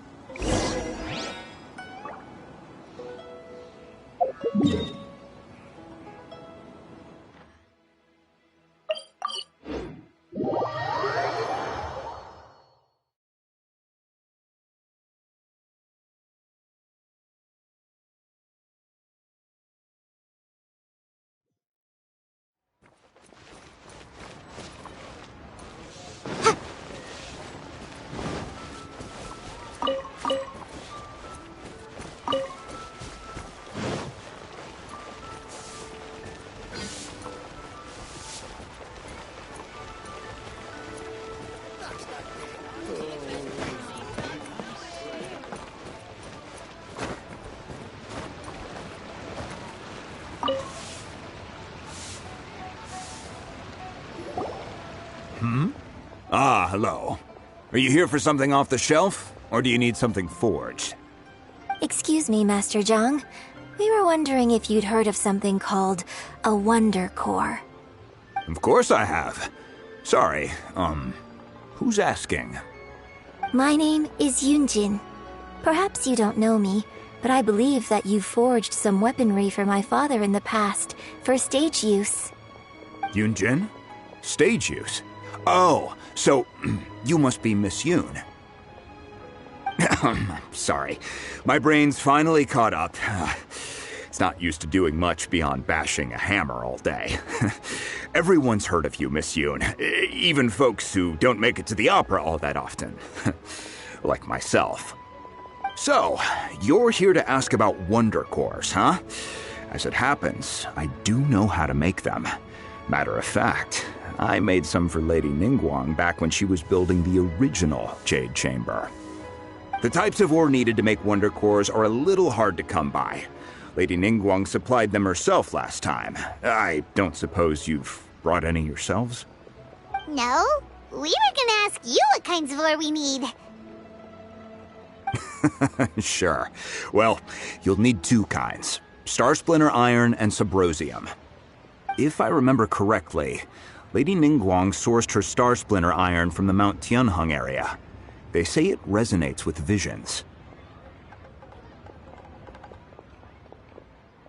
It could take some work, but if you stick with it, you'll find some eventually.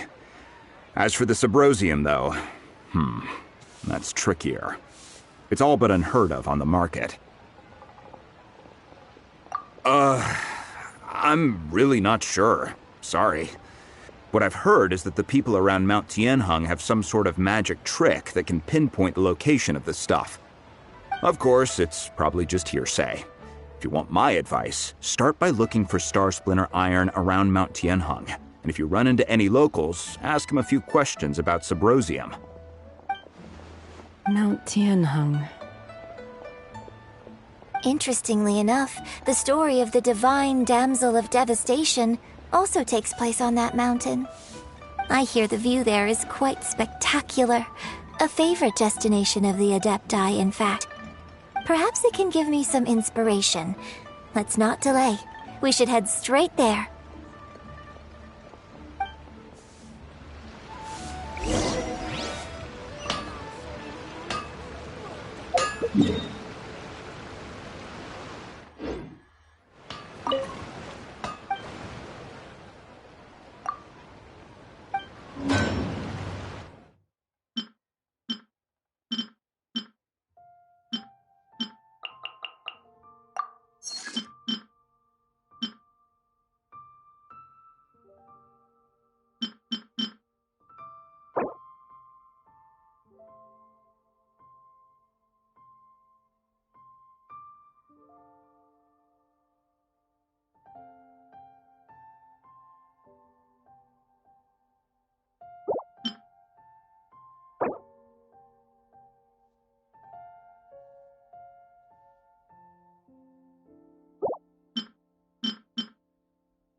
I came to Mount Tianheng once with my father as a child. I remember it being such a long climb that I could barely feel my legs by the time we reached the top. This is quite a trip down memory lane for me. Look at these majestic, towering peaks and the gently flowing streams. It's like setting foot in paradise. No wonder the legend of the divine damsel of devastation is said to have taken place here. Adepti wander oft where mortals seldom stride. Indeed, this looks like a place that one might expect to be frequented by Adepti. The Divine Damsel of Devastation is your upcoming opera, right? And the story takes place in Mount Tianheng. Huh. Seems like you have a real connection with this place. What's the story about, though? It's the story of a girl becoming a hero. Cool! A hero story? They're Paimon's favorite! The legend first arose in this area. It is said that there used to be a prosperous village on the mountain. In that village, there was a loving couple who were completely devoted to one another. One day, a terrifying monster appeared. The wife was out collecting herbs and was captured by the monster. Her husband was so distraught at the news that it broke his spirit and drove him to madness.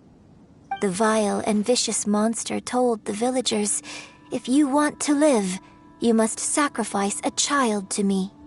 What a nasty piece of work! Paimon sure hopes this monster gets put in its place! But the monster was so terrible and so strong that all within the village were terrified of it. They had no choice but to give in to the monster's demand. Just while they were discussing whose child would be given over to the monster, a little girl suddenly stood up and came forward. No! Don't do it, little girl! Unbeknownst to anybody else, she was concealing an exorcist's blade. She approached the monster's lair, feigning fear and trepidation. When she finally arrived, she courageously drew her sword and entered into a fierce struggle with the monster, from which she eventually emerged as the victor. Her extraordinary abilities drew the attention of the Adepti, and they took her as one of their own. Her story became the stuff of legends. But alas, the paths of mortals and Adepti seldom cross, and she would never again re-enter the mortal world. And so, destined to grace the mortal realm for but a brief moment, she vanished like a wisp of smoke into thin air. That's how the opera ends. I really like this story. But I personally think that perhaps the little girl was not as brave as the opera makes her out to be. I'm not sure she deserves all the praise she is given. I've never considered that before. Opera is always an interpretation of the events it purports to portray. A certain degree of deviation from the truth is always inevitable. When my father wrote the script for this play, I suppose his intention was to inspire his audience with the character of the divine damsel. I think it's a great story. The ideal story. Well, it sure inspired Paimon! Let's go get ourselves some Star Splinter Iron! Yeah!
be enough Star Splinter iron. Now we just need to find that Subrosium. I think I saw a village on our way here. Master Zhang said we should ask the locals for help. Why don't we try there?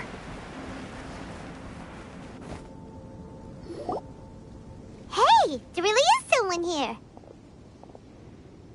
Yunjin, looks like you were right. Excuse us, sir. Can we ask you something? Huh. He didn't seem to catch that. Hello, sir. We were just passing by and wanted to ask if you happen to know anything about Subrosium.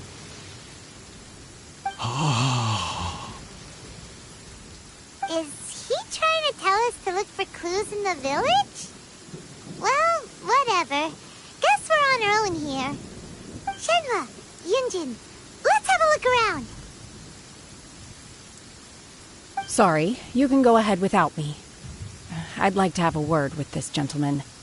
If that's okay with you, Uncle Mingjin. It's... Shenhe. Shenhe. You're alive.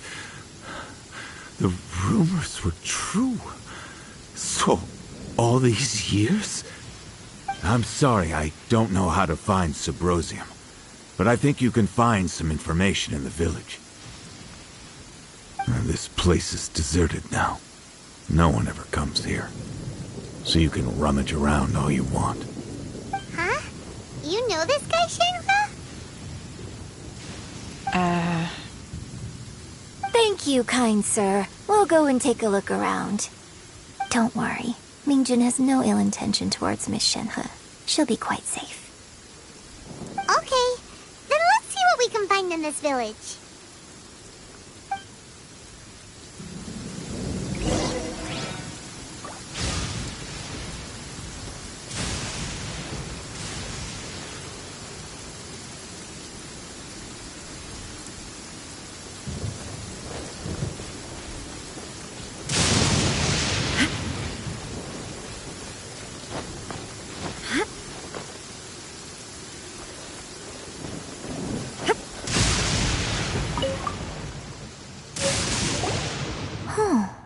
What's this? So, Shenhe is the divine damsel? Now that I think about it, she does behave rather like an adeptus, and she is about the right age. So that's why I've been getting the strangest feeling whenever I chat with her. I should have noticed it earlier. According to this text, the divine damsel from the opera was actually the daughter of the loving couple. And she didn't volunteer. She was sacrificed to the monster by her own father. Oh, the truth is even more lamentable than the opera. Now I understand why Shenhe said the girl was not as brave as people think. It wasn't her choice to enter that ghastly situation. She was forced into it. Oh, it looks like my father may need to make a few revisions to his beloved opera.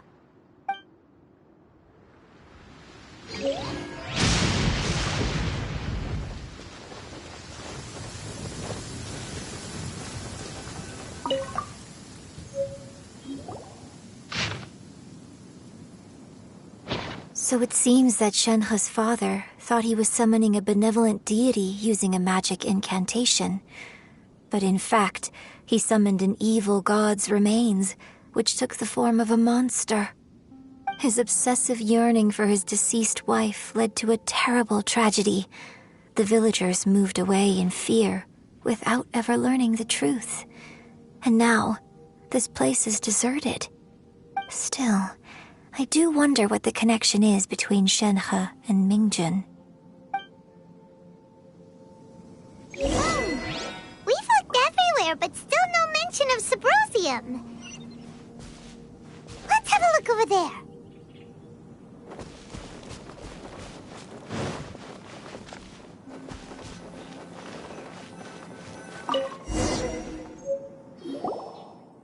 This is it!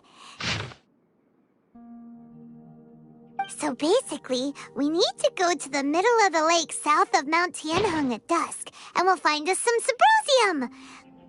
Let's go back and tell Shenhua the news!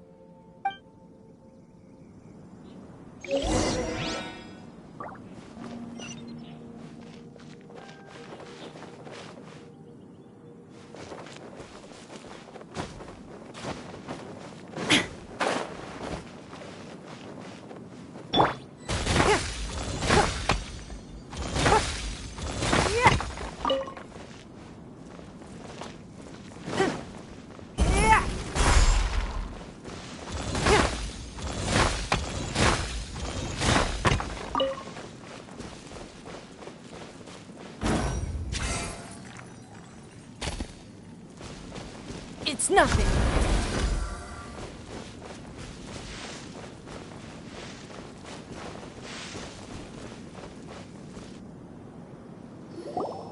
One year when I was back visiting, I heard a story about a white-haired adeptus from a merchant passing by. I never imagined it was you. I was a very close friend of your father's. I could have stopped him from performing the summoning ritual.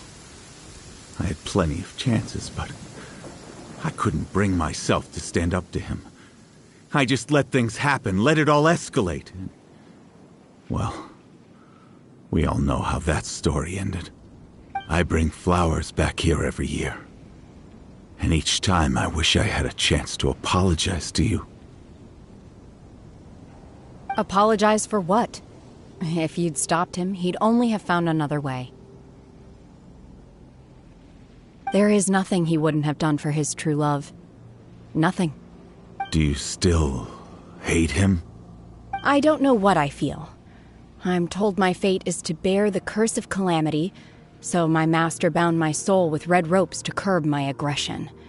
But it also dampened my emotions, making me dispassionate, like the Adepti. So if you ask me how I feel about the past, if I hate my father or not, the truth is, I feel nothing at all. It must have been so tough for you all these years. Shenhua, we're back! Oh, then I will leave you all in peace. Shenhua, it brings me some solace knowing that you are okay. I'll tell you more about the old times next time we meet. Thanks, mister. We found some info in the end.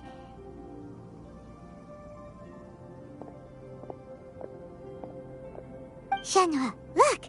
This tells us how to find Symposium. All we gotta do is go to the middle of that lake! Let's go then. Miss Shenhe, there's something I'd like to talk to you about. Just now, in the village, we found your father's diary. It turns out that many of the details in the Divine Damsel of Devastation are not true to the facts. So I'd like to change them. Why? I know I say that opera always deviates from the truth, but now that the main character is standing right here in front of me, I cannot simply dismiss your lived experience in favor of my father's fiction. It's okay. I like your version. Huh? My master once said that the day I learn how to use my strength for the good of others is the day that I can truly become part of human society. So, I hope that one day I might be brave enough to stand up and protect others, just like the girl in the opera. But I've never thought this way before, and I wonder whether I will continue to think in this way. Don't worry. I believe you will. In fact, I think maybe you've already started to become the person you aspire to be. You just haven't had the opportunity to see it for yourself yet. Shenhua! Yunjin! Cut the chit-chat! Let's go! We can't let someone else beat us to it!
That's everything we need! Let's head back and report in! Paimon's curious if Beto's made any progress.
Shine down!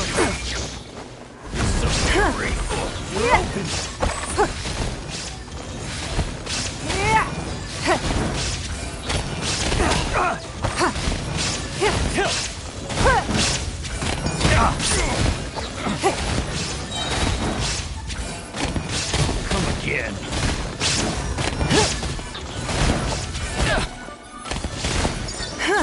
Submit!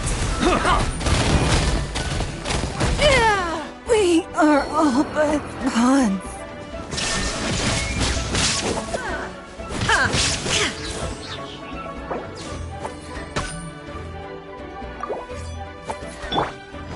I'll protect us. We're open!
I won't hold you back.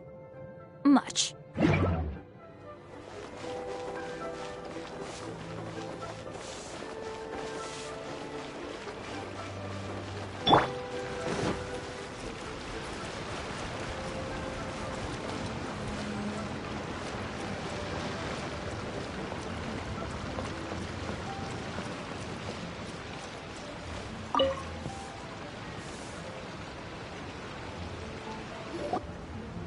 Oh, goodness. So, are they okay? This is some top quality ore you found. I think I'll get a good end product out of these. Guess now it's my time to shine. Hey everyone, how's the A-team doing? I ran into a bit of a brick wall on my end. Suling's never seen a Wonder Core before, and says it'd take a lot of research for him to get up to speed. Leave the Wonder Cores to me. I'll work on them while you go about your business. Don't worry. It won't take me too long. Much obliged, Master Zhang. We should look into the Adepti sigils next, but where should we find items relating to the Adepti? I'll sort that out. Oh? You got this then? Yes. I have been training with the Adepti for years. I know a thing or two about making sigils. When we first met, I told you I came for the Jade Chamber, not the contest. In fact, I came specifically to deliver Adepti sigils. Master heard that Ningguang was planning to rebuild the Jade Chamber, so she sent me to deliver some Adepti sigils to her. Master also said she hoped that I can take this opportunity to rejoin human society. But now that I'm here, I wonder if I've been removed from the world for too long. There's so much basic knowledge that I lack.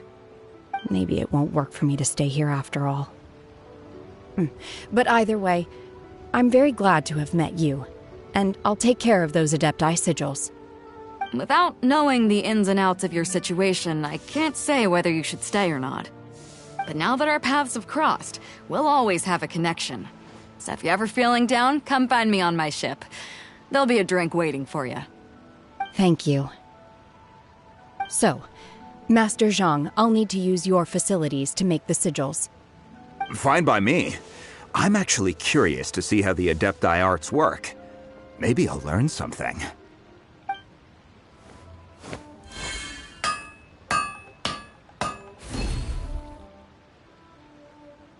Whew. The sigils are ready. Though they are in some respects inferior to my master's, I can assure you there will be no quality issues. I've finished forging the things you asked for, too. Great! Let's go submit them before someone else gets there ahead of us.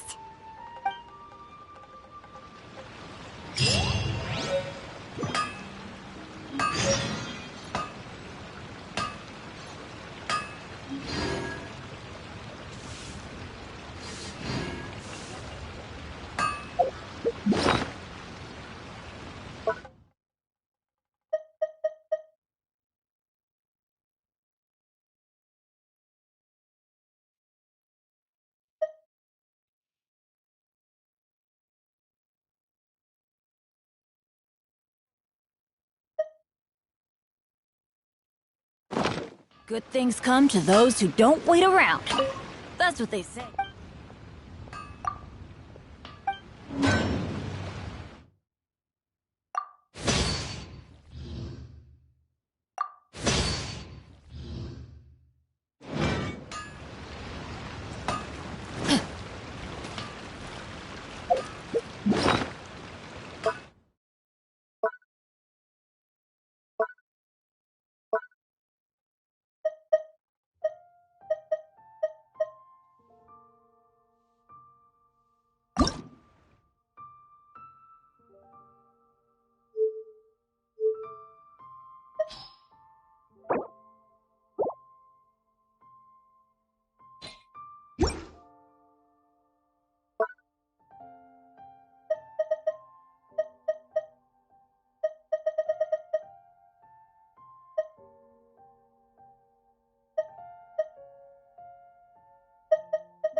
No one's joined me on an adventure in ages. Come on, let's go!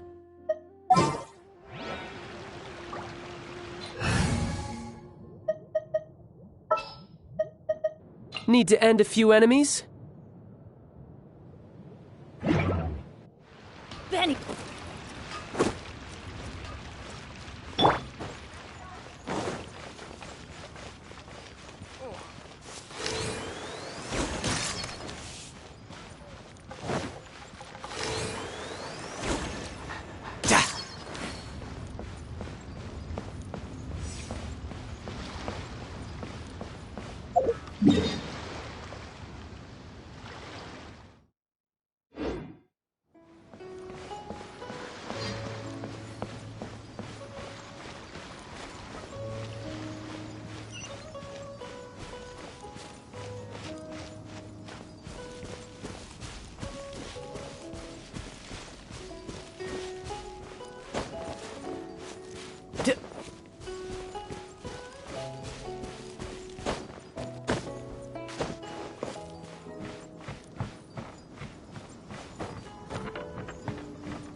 Ningguang's little secretary! We found all the materials! Oh, already? All three of you found them together. Okay, I see. The Wonder Cores and Adepti sigils look good. It seems that we found our winners.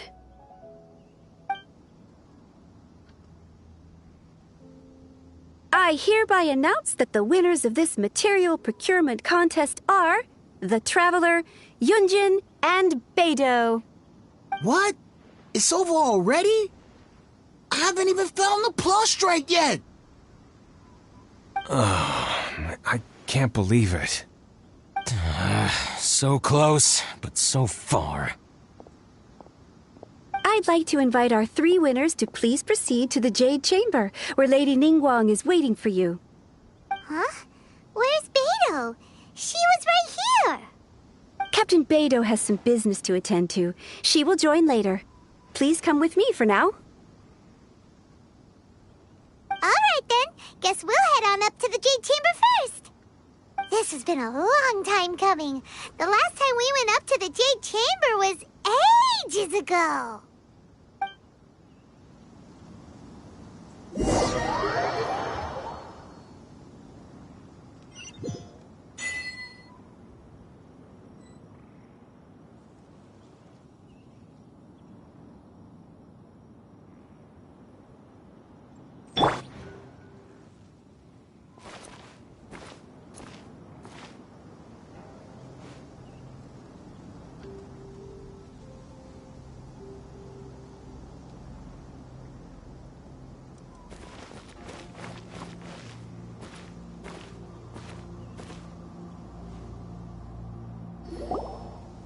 Combine the Adepti sigils with the Wonder Cores and insert them into the Jade Chamber's control compartment. The construction of the new Jade Chamber is now officially complete. Once the tethers are released, it will soar into the sky. Thank you all for your work. Now it is time for me to fulfill my promise. Yeah! Miss Yun, I've already heard something about the reason for your involvement. You are looking for a venue for your new opera, aren't you? That's right. Lady Ningguang, I would like to hear your opinion. The unveiling of Miss Yun's grand new opera surely requires a venue of equal grandeur. So what would you say if I proposed that we stage your first performance right here, in the newly built Jade Chamber? The Jade Chamber offers a splendid panoramic view of the mountains and the bustling city. It is fitting for the finest performance to be hosted in the heavens. I can think of no better stage for you than here, Miss Yun. Thank you, Lady Ningguang. Then I will prepare my props and other articles shortly. Please allow me to bring all these aboard the Jade Chamber. You're quite welcome. It's truly what a good opera deserves. Oh, a traveler, Shenhe, Paimon, I'll be leaving now. Do come and see my play when the time comes. You're next. What is your question? I should clarify. I do not know your brother's whereabouts. Please, don't waste your question on this matter. Wow, you're a mind reader, Ningguang. Oh well, guess Paimon will ask a question then. Managing a successful business is not as simple as you might think. Capital, connections, sensitivity to the trends, and instinct for what is a good opportunity. All of these traits are crucial. If you want to know how to make money, I will honor our agreement and give you an answer. But that is not to say that it will work for you.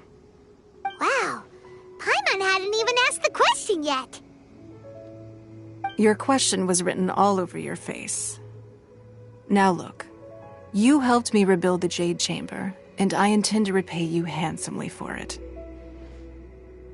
So I promise you that should you one day require financial assistance, you may seek employment here.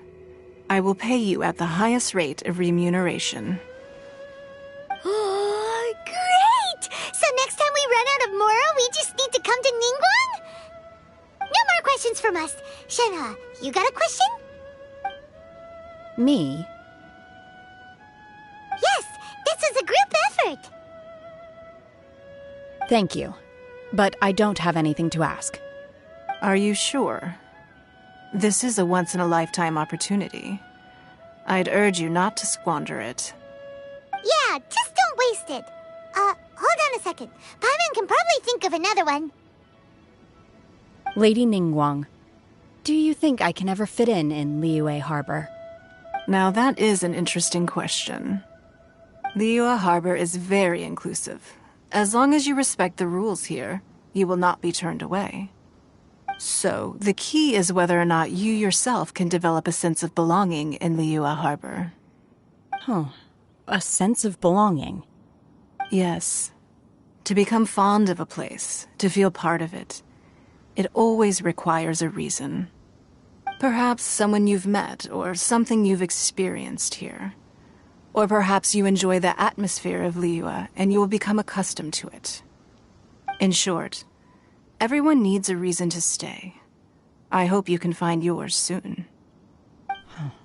I see. Hey, what's going on? I just went to see the fleet. I'm a little later than expected. Come on, Beidou. It's your turn. Do you have a question for Ningguang? Me? Nah, I ain't got any questions. She forced me to help out, so I figured I may as well get involved with the contest. Ningguang, don't forget what we talked about. It's not going to be easy to deal with. I don't think my fleet can take it on their own.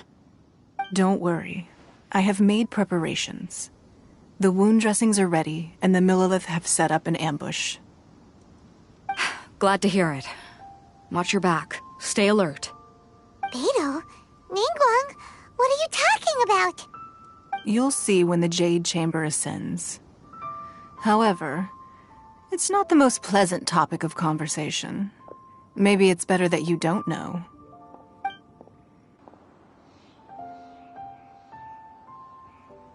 When I first set foot in the Jade Chamber, I stood at the edge of the platform and looked down upon Liyue Harbor far below. At that time, I dreamed that one day the Jade Chamber's shadow would be seen in all 7 nations of Teyvat. My wish has not changed to this very day. However, it is not only out of consideration for myself that I have built the Jade Chamber anew at this time. I hope the Jade Chamber will always float in the skies above Liyue Harbor, bearing witness to the prosperity and peace of the human world. And I hope that you can all witness it with me. Let the Ascension ceremony commence!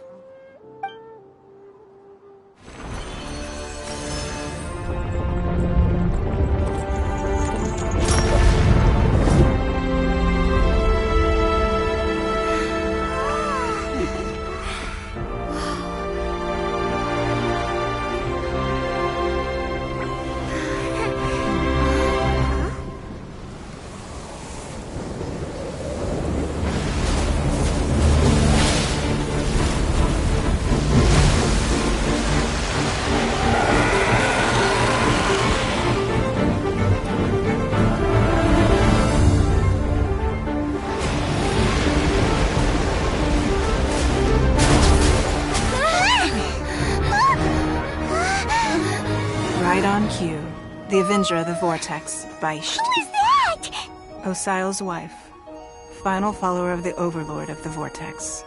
Sounds like you knew this was coming! Beidou sensed something was stirring in the deep. She warned me months ago. Knowing she harbors hatred toward the Jade Chamber, I chose to rebuild it now as a way of drawing her out. Got it. Well, let's go fetch the Adepta. No. Huh? In this human age, the people of Liyue must find a way to overcome this crisis on our strength alone!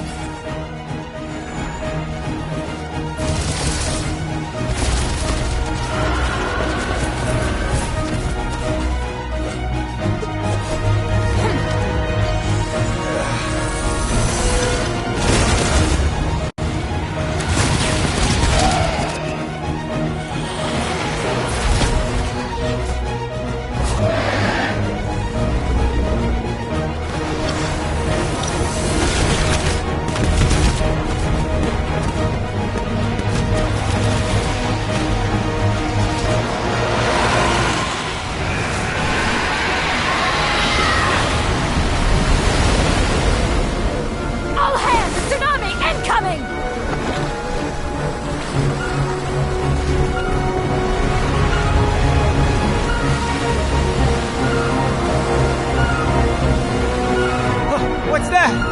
Wait! A giant wave!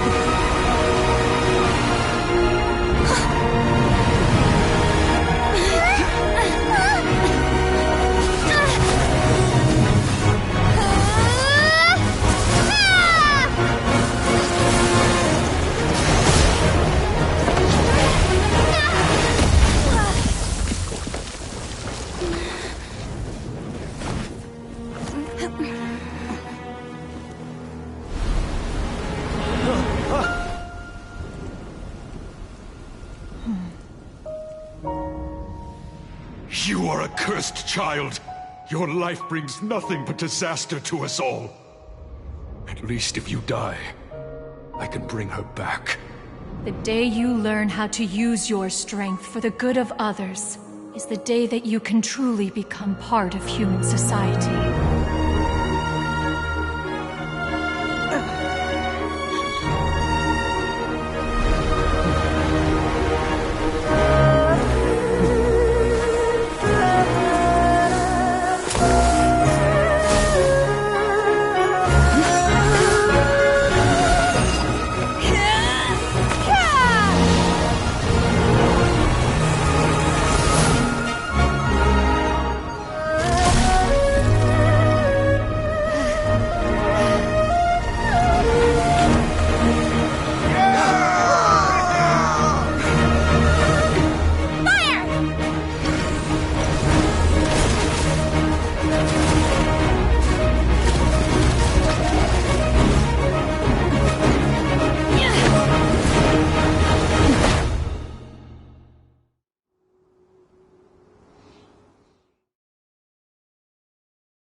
What are you doing here? We can't let you be the only one taking this risk! I hardly see this as a great risk. The people of Liyue Harbor are well prepared, and she is already badly injured. Only sheer willpower is keeping her alive. I may be nearing the end of my stamina, but in a fight to the death, I think I have the upper hand. We'll help you!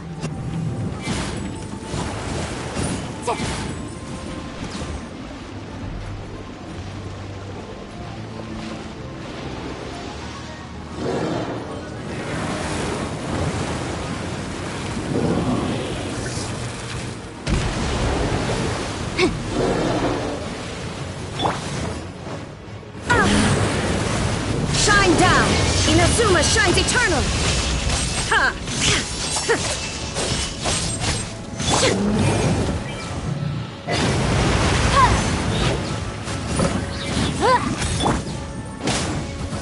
Yeah!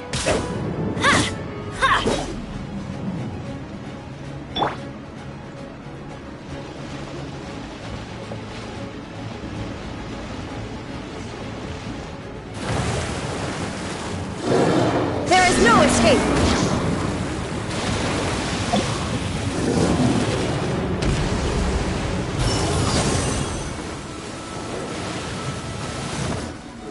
My will embodied! Teamwork is dreamwork! Shine down!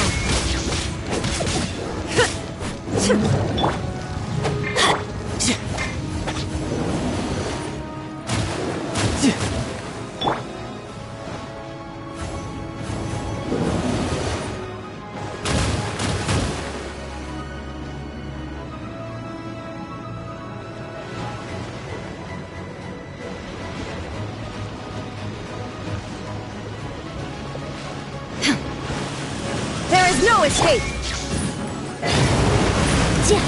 Boom boom!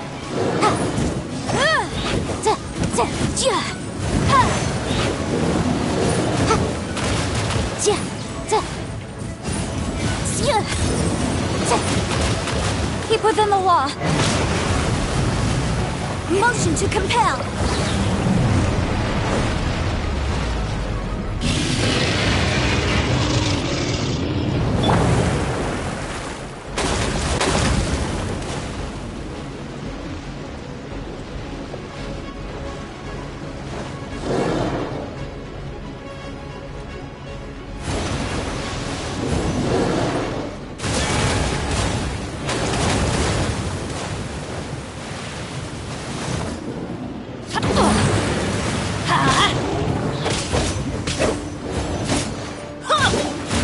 This is just my...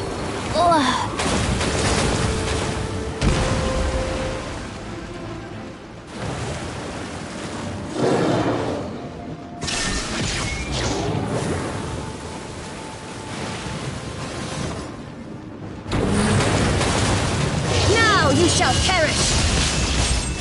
Ha!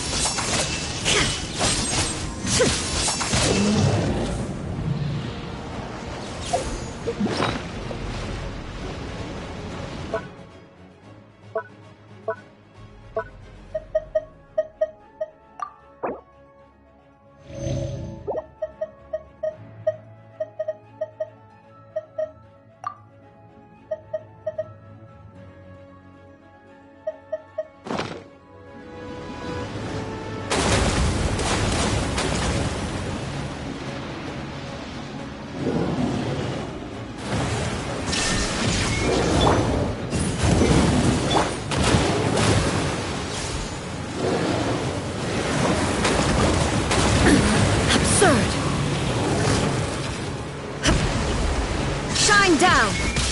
Ha! Ha!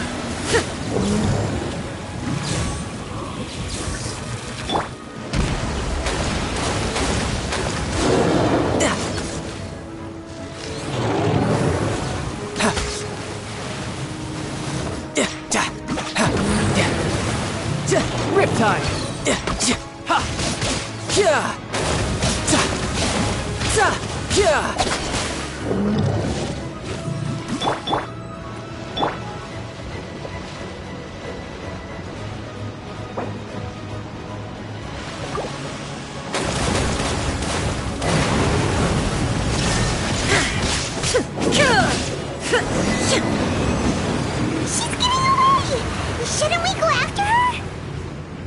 This place is unstable.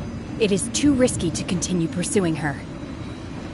If the place collapsed, the consequences would be disastrous. Let's head back.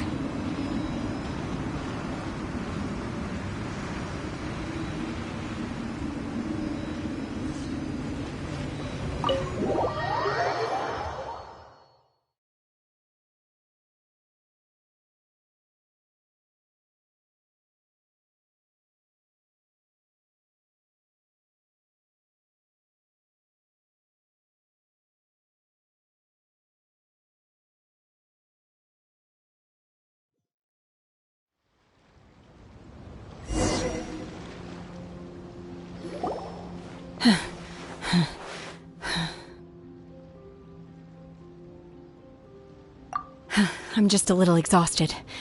Otherwise, fine. I wanted to deal with it myself. I didn't expect you to follow me. Don't worry. She's not coming back anytime soon. After an injury like that, she'll likely seek refuge somewhere else. How did things go underwater? It's been dealt with. She was injured before entering the water. It didn't take too much effort to finish the job. Good. So the crisis has been safely averted. When you Lady Ningguang, the fleet reports that the sea monster has left Guyan Stone Forest and the surrounding waters have returned to normal. Thank you. How are the Millilith? Thanks to the medical supplies you prepared and Lady Keqing's command, our losses were minimal. Of course, we owe huge thanks to this young lady for her help. On behalf of the entire Millilith, thank you for your service.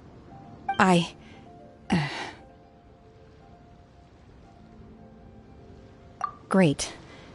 Then next time I watch Miss Yun's opera, I'll be able to take the compliments. I wasn't trying to be a hero, though. I just wanted to protect you. Let the soldiers recuperate, but don't let your guard down. If she returns with a vengeance, we must be prepared. Yes, ma'am. You've been monitoring us for some time now. I trust you've reached a conclusion. You wish to hear one's opinion. Well, things would have hardly gone so smoothly had it not been for Shenhe. That I do not deny. However, final victory was always going to be ours, even had things been a little more arduous. If it came to it, I could always destroy another Jade Chamber.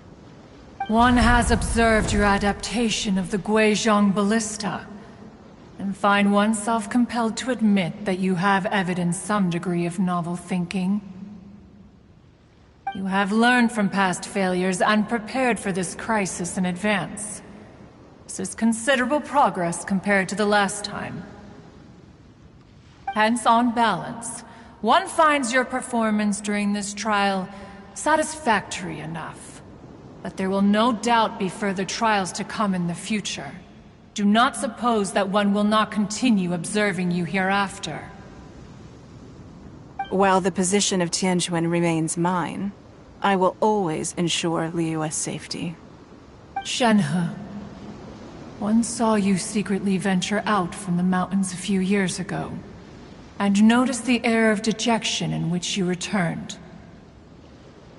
Hopefully this trip to Liyue Harbor has been a different experience. Yes. I can't explain it, but I feel happier than I expected. Good. Traveler, please take good care of Shenhe. She is a dear child. In fact, one has many fond memories of Shenhe's childhood that she may be interested to hear about. There'll be no need for that. Oh. They are all like this. Fine. Since you care not to listen, one shan't be telling you. One shall be going homeward now. Please, have a good rest. Come to the Jade Chamber when you have recovered your energy. We must celebrate both the completion of the Jade Chamber and the fact that Liyue has weathered another crisis. This banquet must be the most spectacular ever.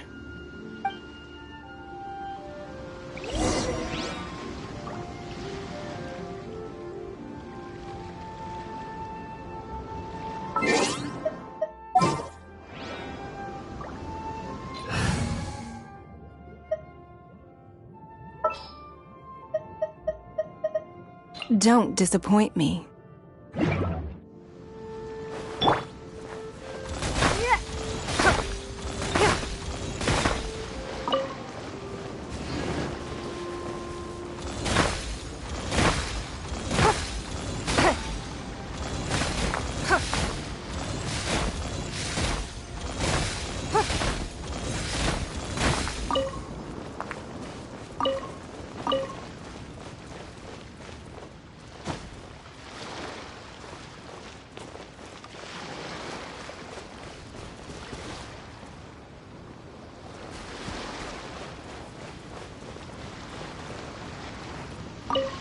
The Millilith's casualties are within the range we expected. But in hindsight, there were still flaws with our plan. If we'd had more time, we could have built a barrier here to absorb the impact of the waves. We must learn from this experience and never repeat the same mistakes again. We were fortunate to have your assistance this time. Thank you.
A keen eye.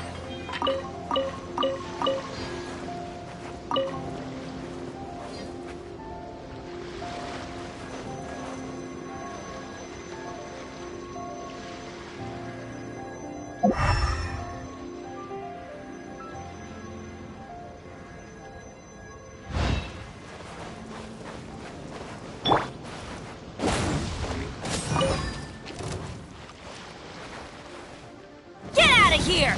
Out of the way! Why do they never miss?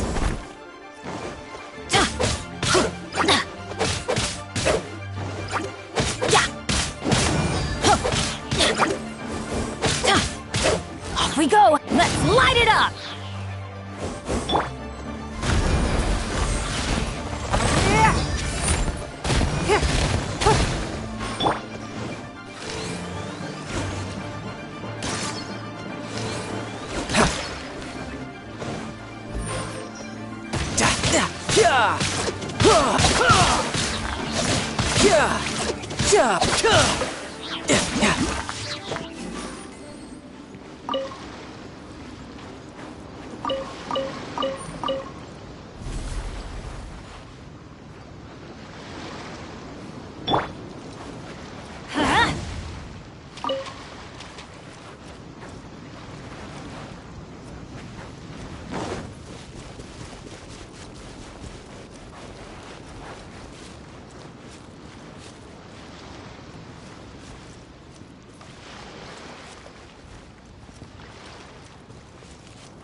Give up.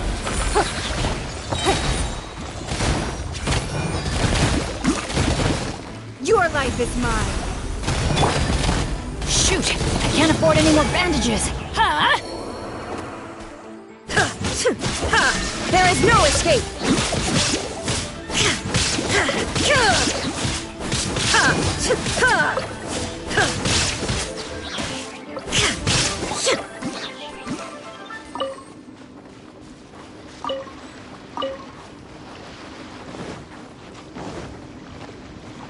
Shine down.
Even better than I imagined.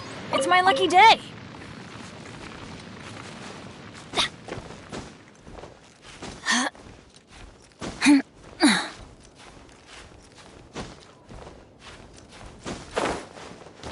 Perfect spot for a duel of epic football.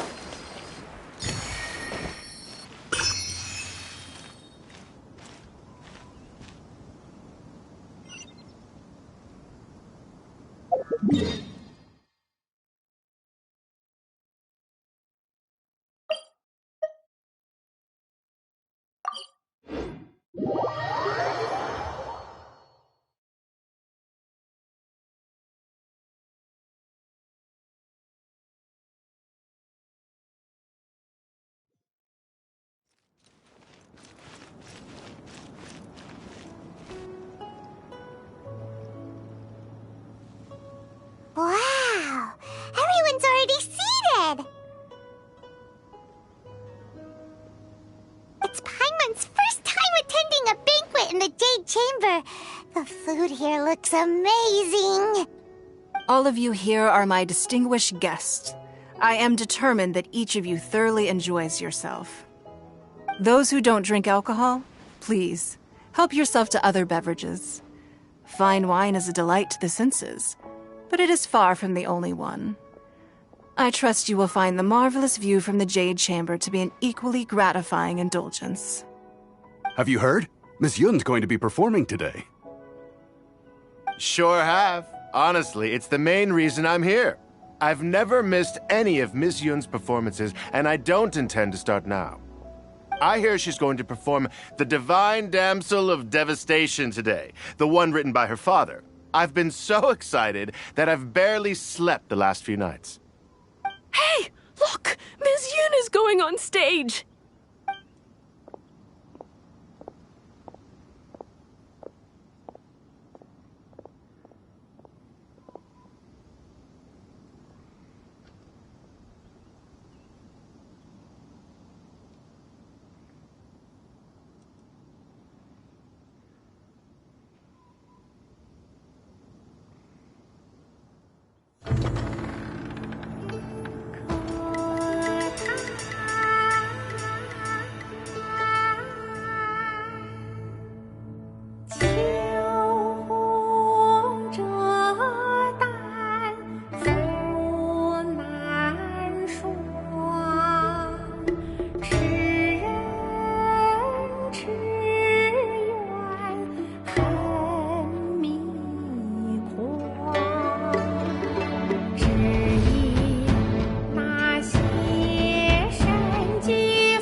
神女披冠到这里本该接近尾声，但今日我再添一笔，唱与诸位听。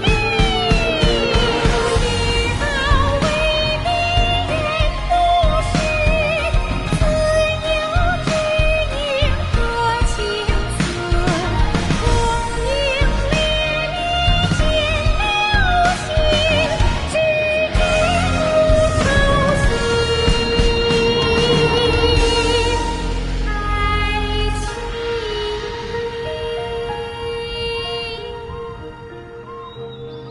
彼时鹤归，茫茫天地无依靠，孤身离去。今日再会，新朋旧友坐满堂，共聚此时。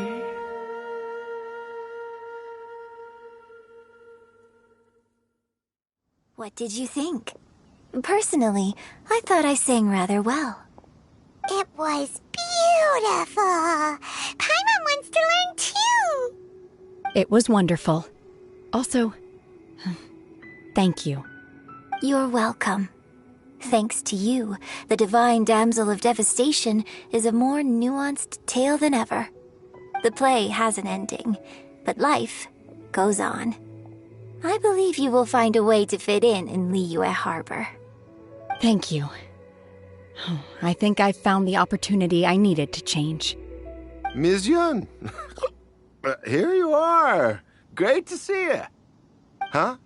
Hey, this young lady with the white hair looks like some kind of VIP. Yeah, that's it, like an Adeptus. Wait, you're the girl from the opera, aren't you?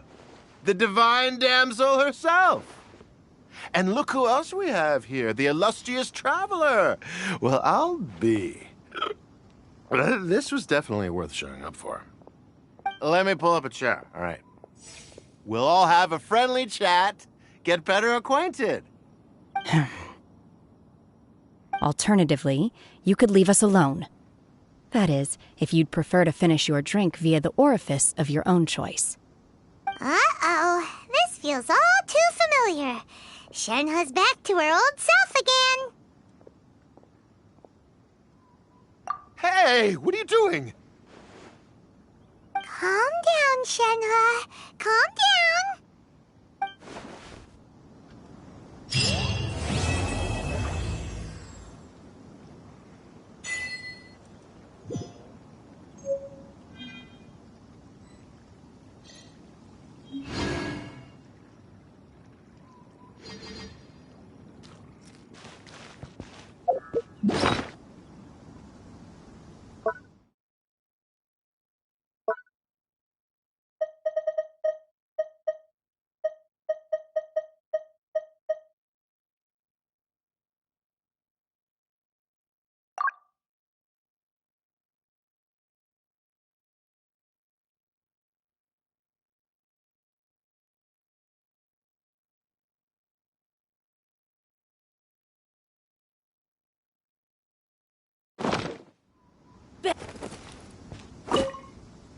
To act, one must first feel. After our trip to Mount Tianheng together, I felt much more in touch with the character today. I believe I was able to deliver a more profound performance because of it. Next time I have a new opera, may we study the character together again.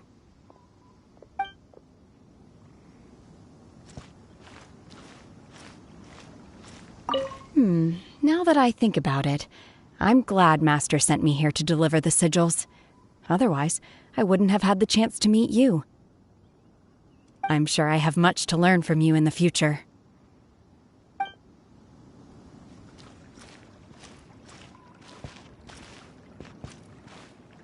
You've made an exceptional contribution toward the building of the new Jade Chamber.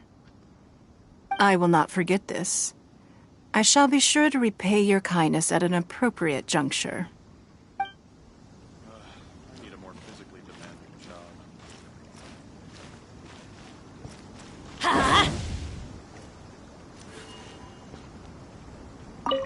More wine! More wine!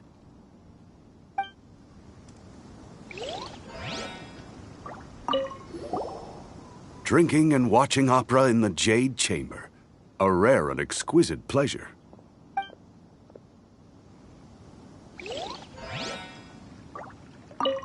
I wonder when I'll be able to build a jade chamber of my own. It'll take a lot more wealth than I have now. But hey, you've got to dream big. Who knows? If I keep working at it, maybe one day.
Wow! Where did that come from?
Good things come to those who don't wait around.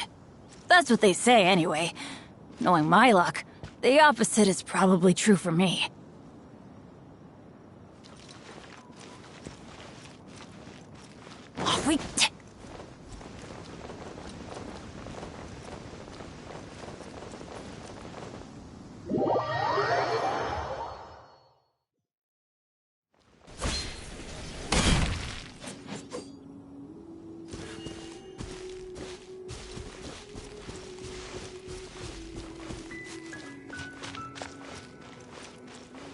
Just when will work resume?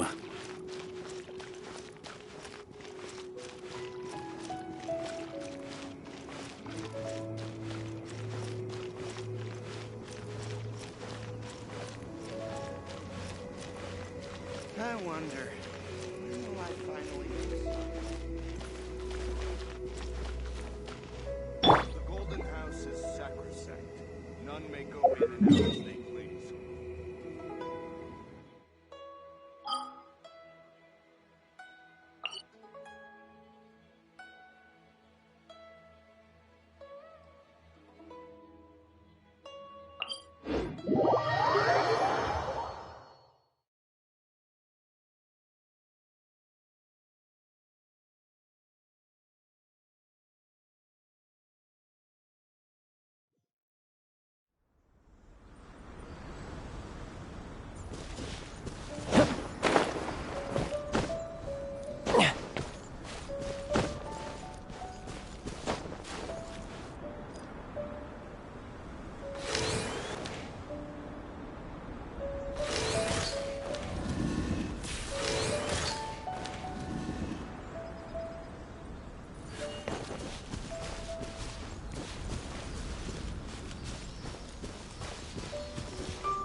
charge a higher rate to meet outside the office.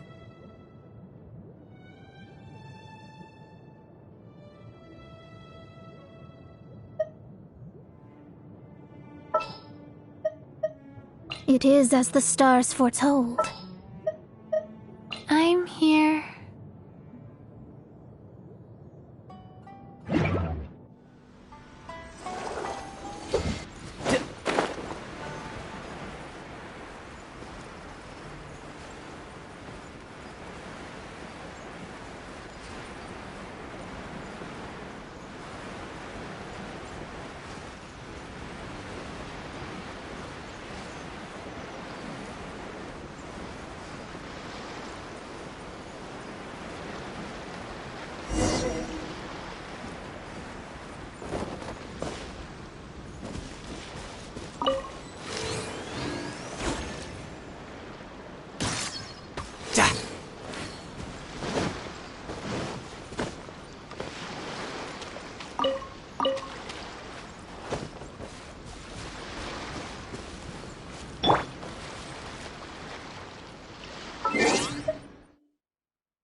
One, 2, 3, 4. 2, 2, 3, 4.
Wheel of life.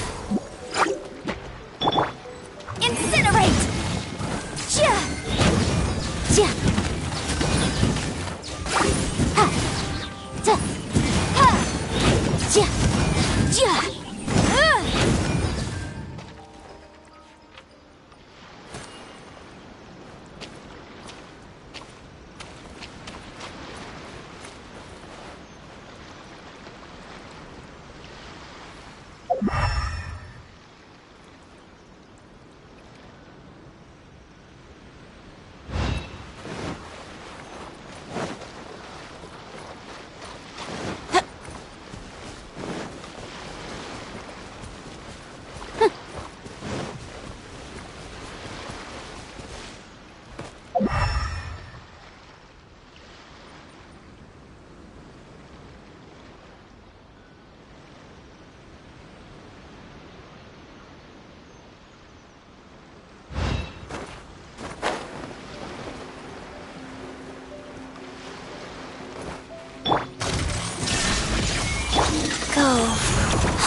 Illusion shattered! Boom boom!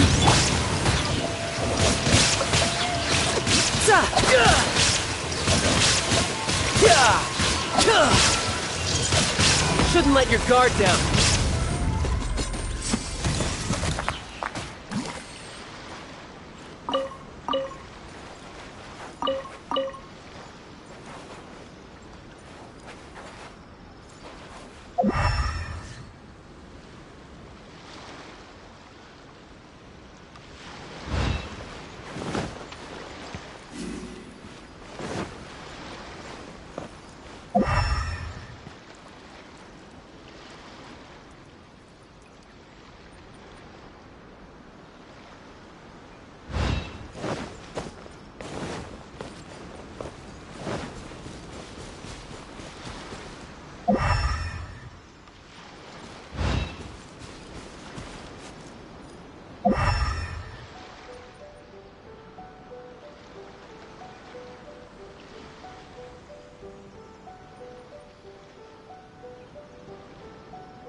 No time to lose. Tidal wave.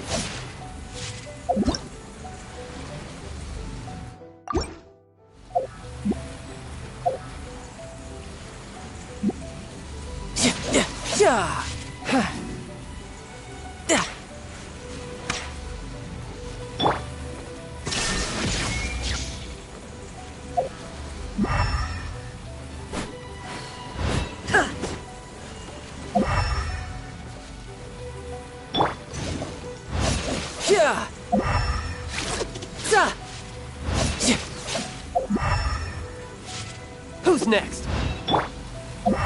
Life goes on.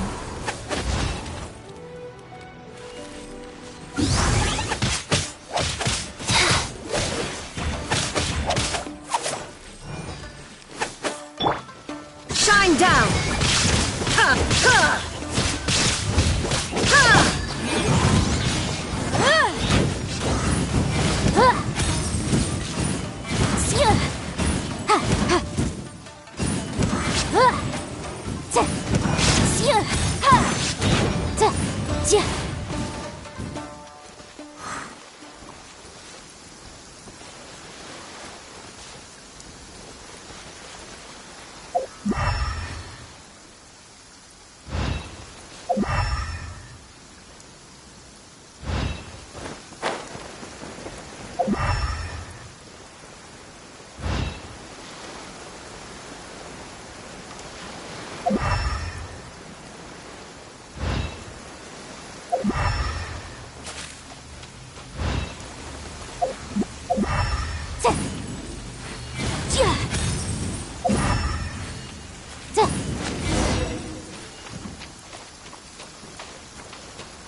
This weather's got me in the mood for reciting some laws.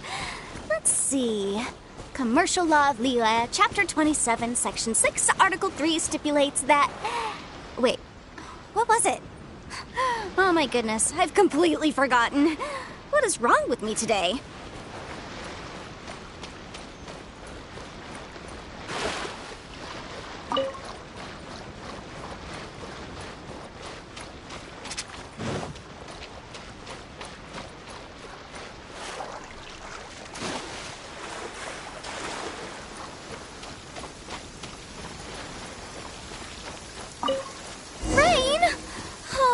Lord of Geo, please do us a favor and clear this up at your earliest convenience. I submit that we cannot afford for the codices to get damp. I'll put you on top of a load of this.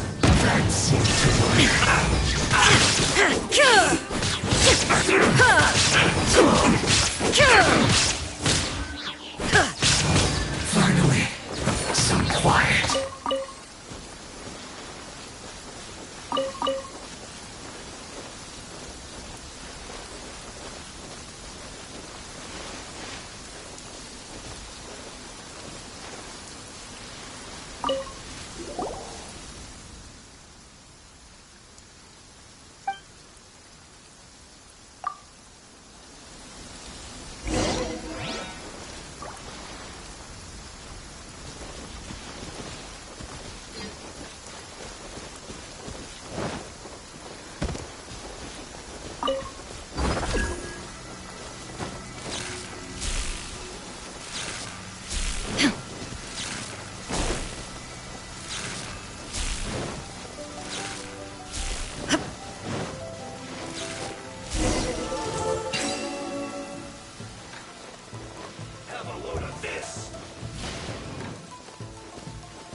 There is no escape!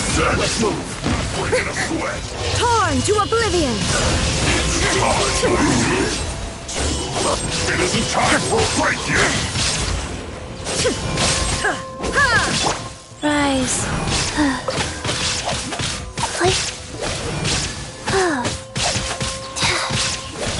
Illusion shattered! Motion to compel. This is past my duty. At an end.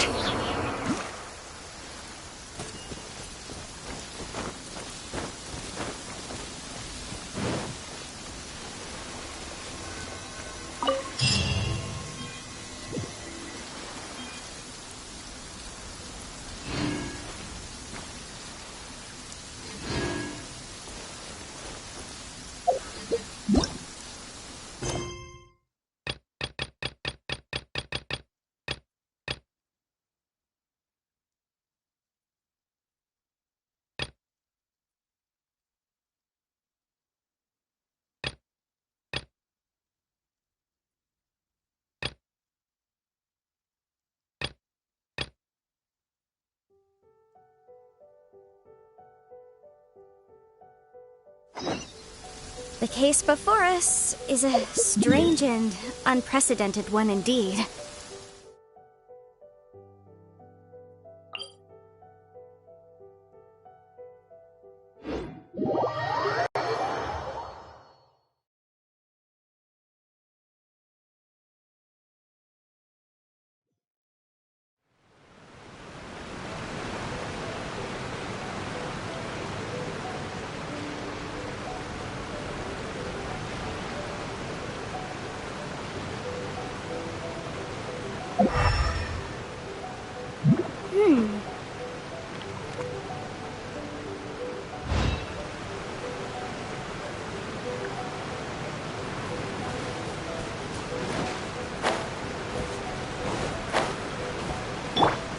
There is no escape! Faster? There you are. Okay, faster. I heard you. Incinerate! Let me amuse myself.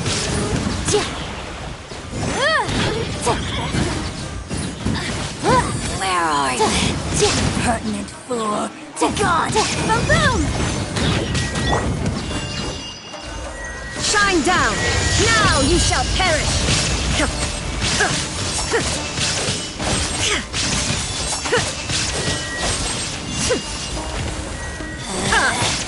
Out of my sight. Illusion shattered!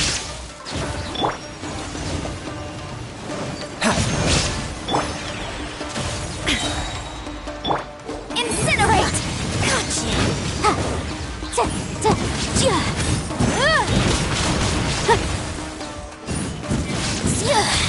Mirror images disperse. Winter shall eventually come.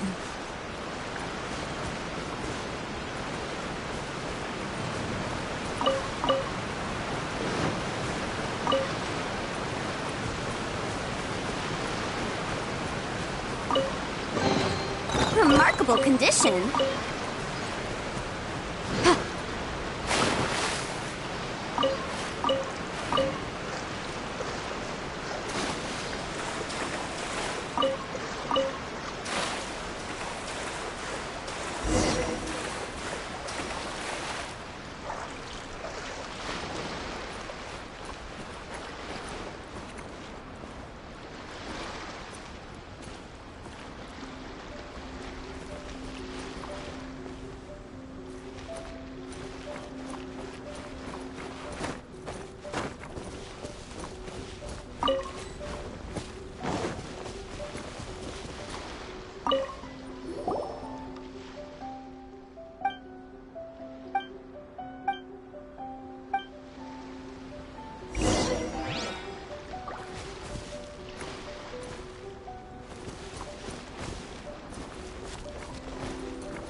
Sometimes the law is compatible with human nature, but sometimes the two conflict. Balancing the two is a discipline in its own right.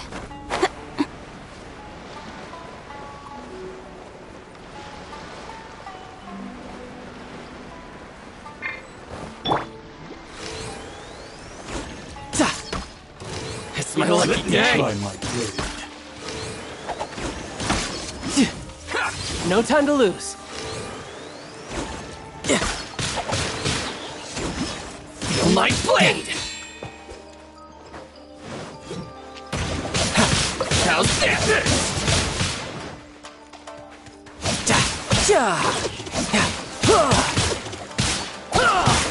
Brace yourself!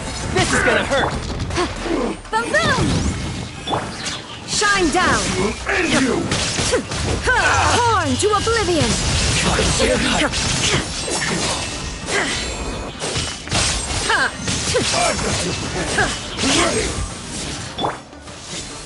Wheel of Life.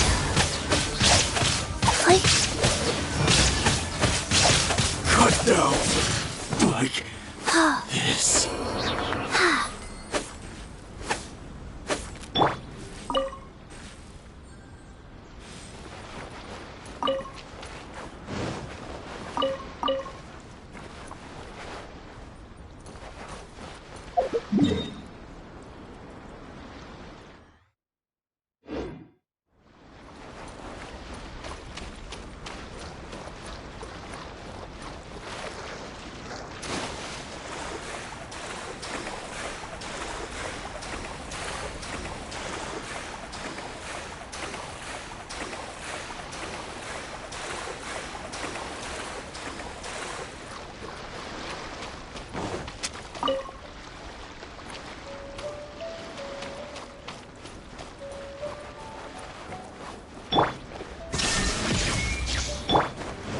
Motion to compel.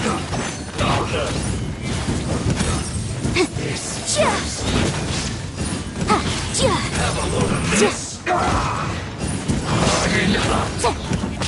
I will end you. Don't get careless. I must collect myself. Rise.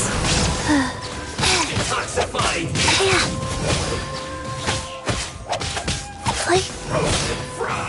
Let's end this quickly. This is bad. You're mine.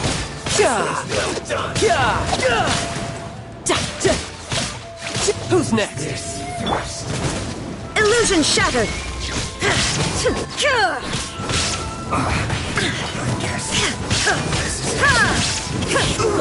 Feels clogged. Incinerate! Use this first.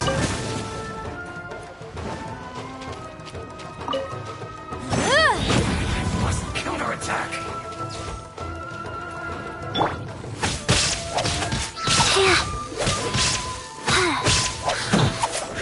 The loneliness of death.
Shine down!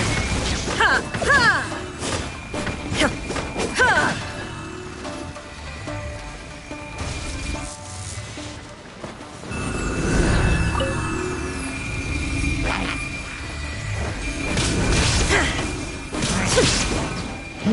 Illusion shattered!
We can do this!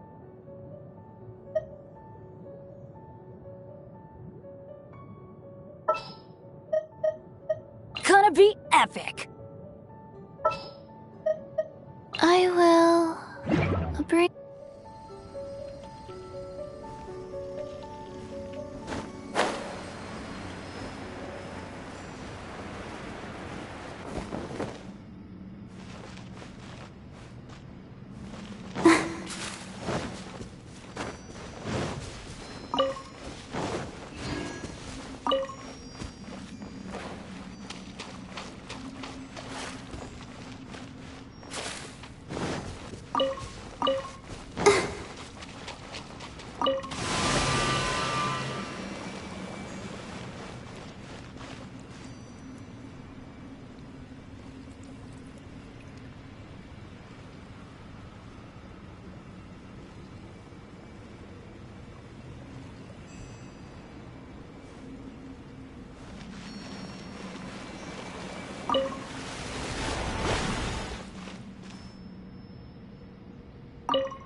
motion to compel.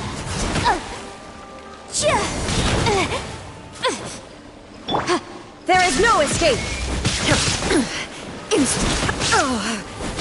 Inazuma shines eternal.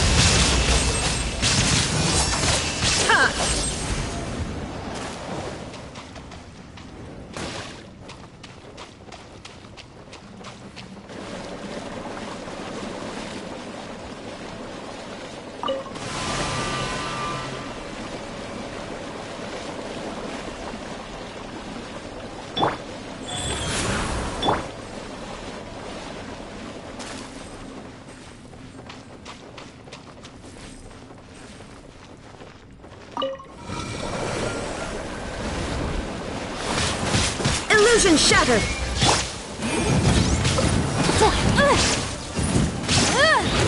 It's a...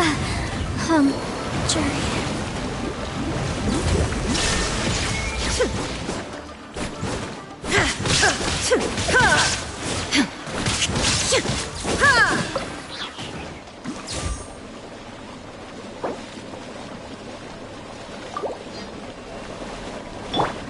Let's dance. Wheel of Life.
Torn to oblivion!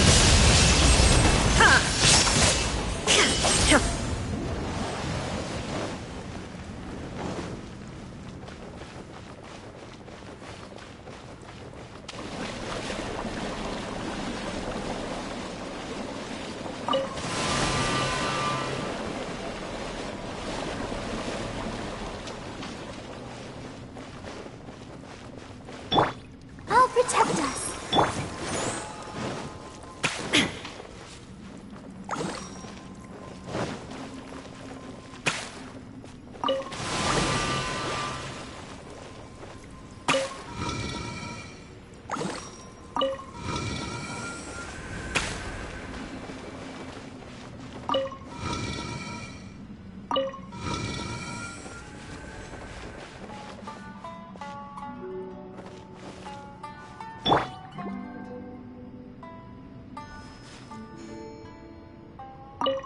Let's dance.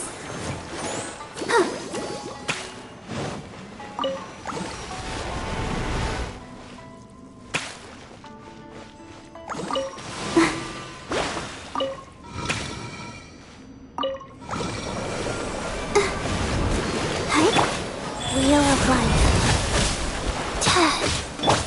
Shine down! Insolent.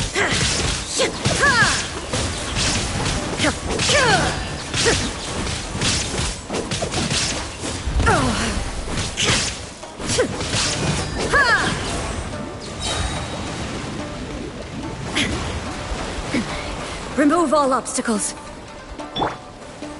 Faster. Oh, let the show begin. There is no escape.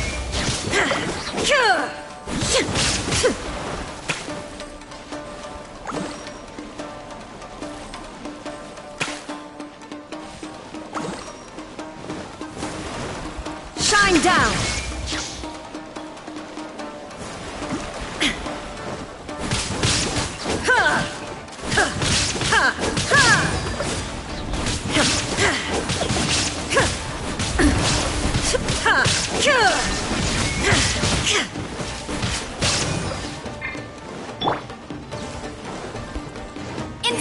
Wait!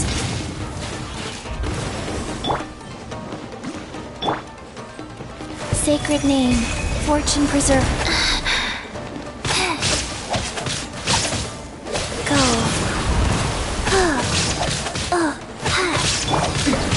Transcend all constraints. Now you shall perish!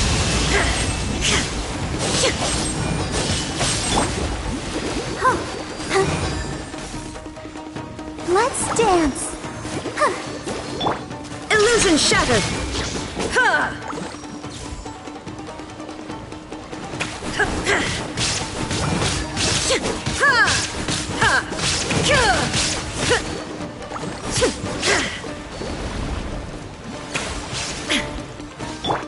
Motion to compel.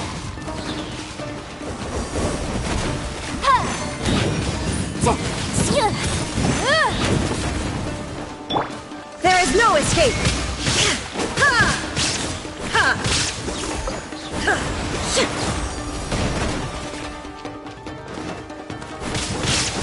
Illusion shattered!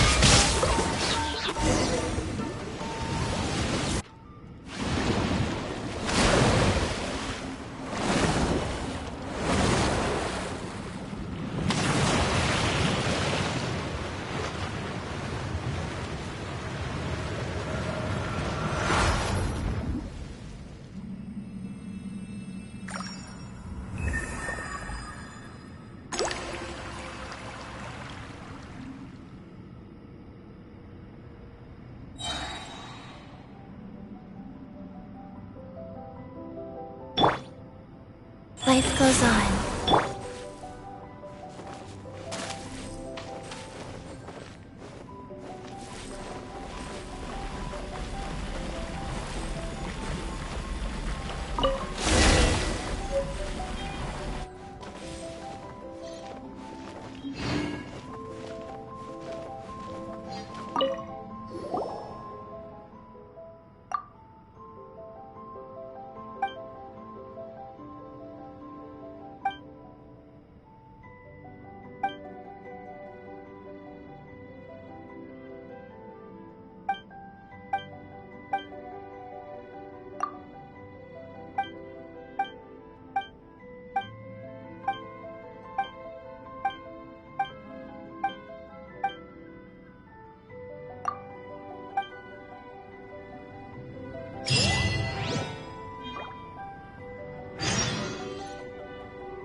Shine down!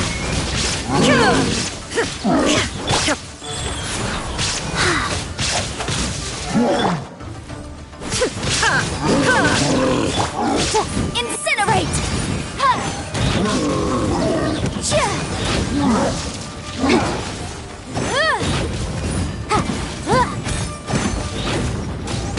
Motion to compel!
Lord of Geo, please do us a favor and clear this up at your earliest convenience. I submit that we cannot afford for the codices to get damp.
This weather's got me in the mood for reciting some laws.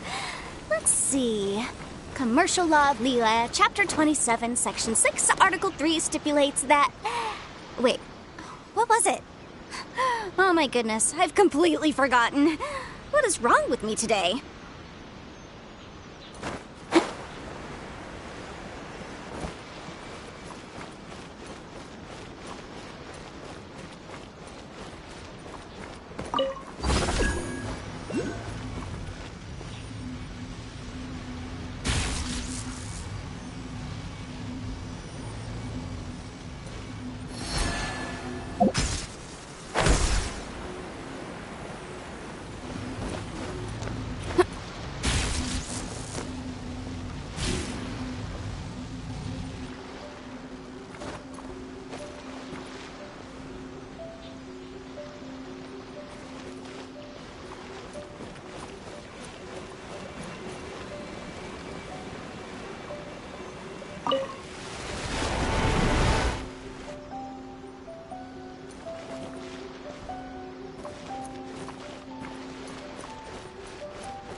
Illusion shattered!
in the name of the Prinzessin.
By royal decree.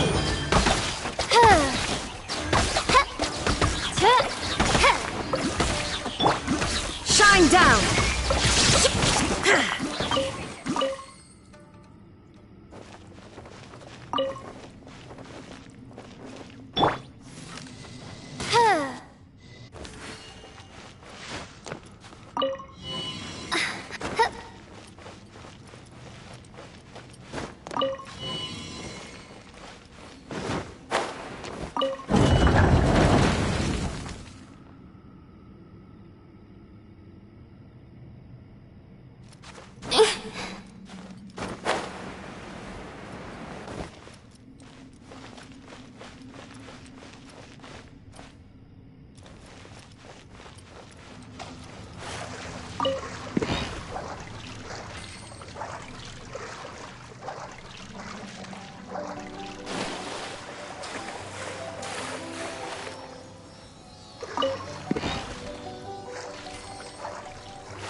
feel the... Let the show begin. Hey? Oh. Oh. Yeah.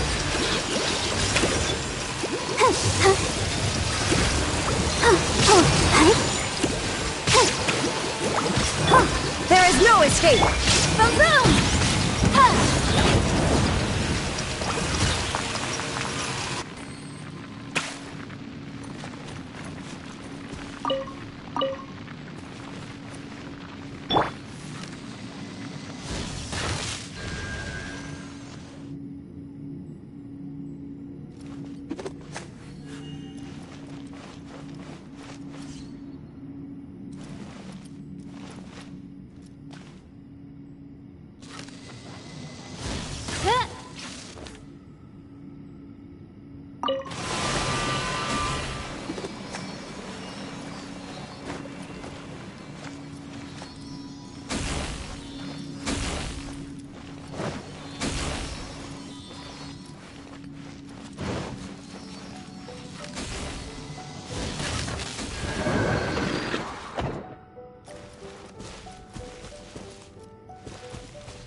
Midnight Phantasmagoria!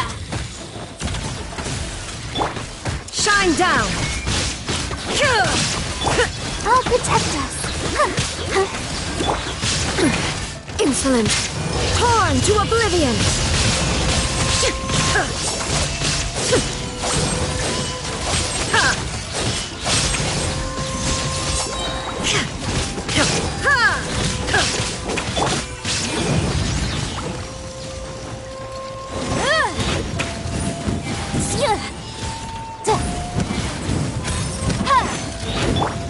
Illusion shattered! Let the show begin. Incinerate!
I created another universe and founded paradise, for I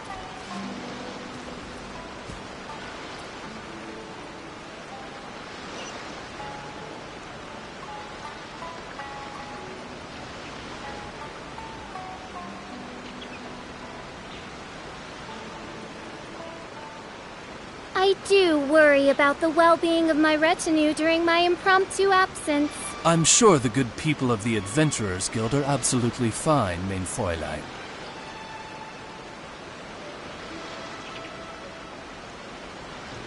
I created another universe and founded paradise, for I, Fischl, am the Prinzessin der Verirrt...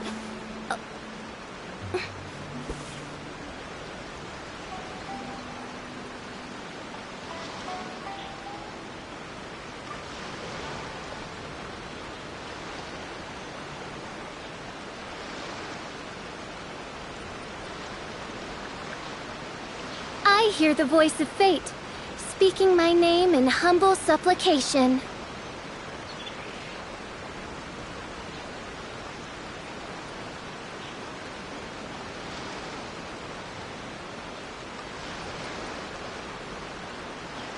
I created another universe and founded paradise, for I, Fischl, am the Prinzessin...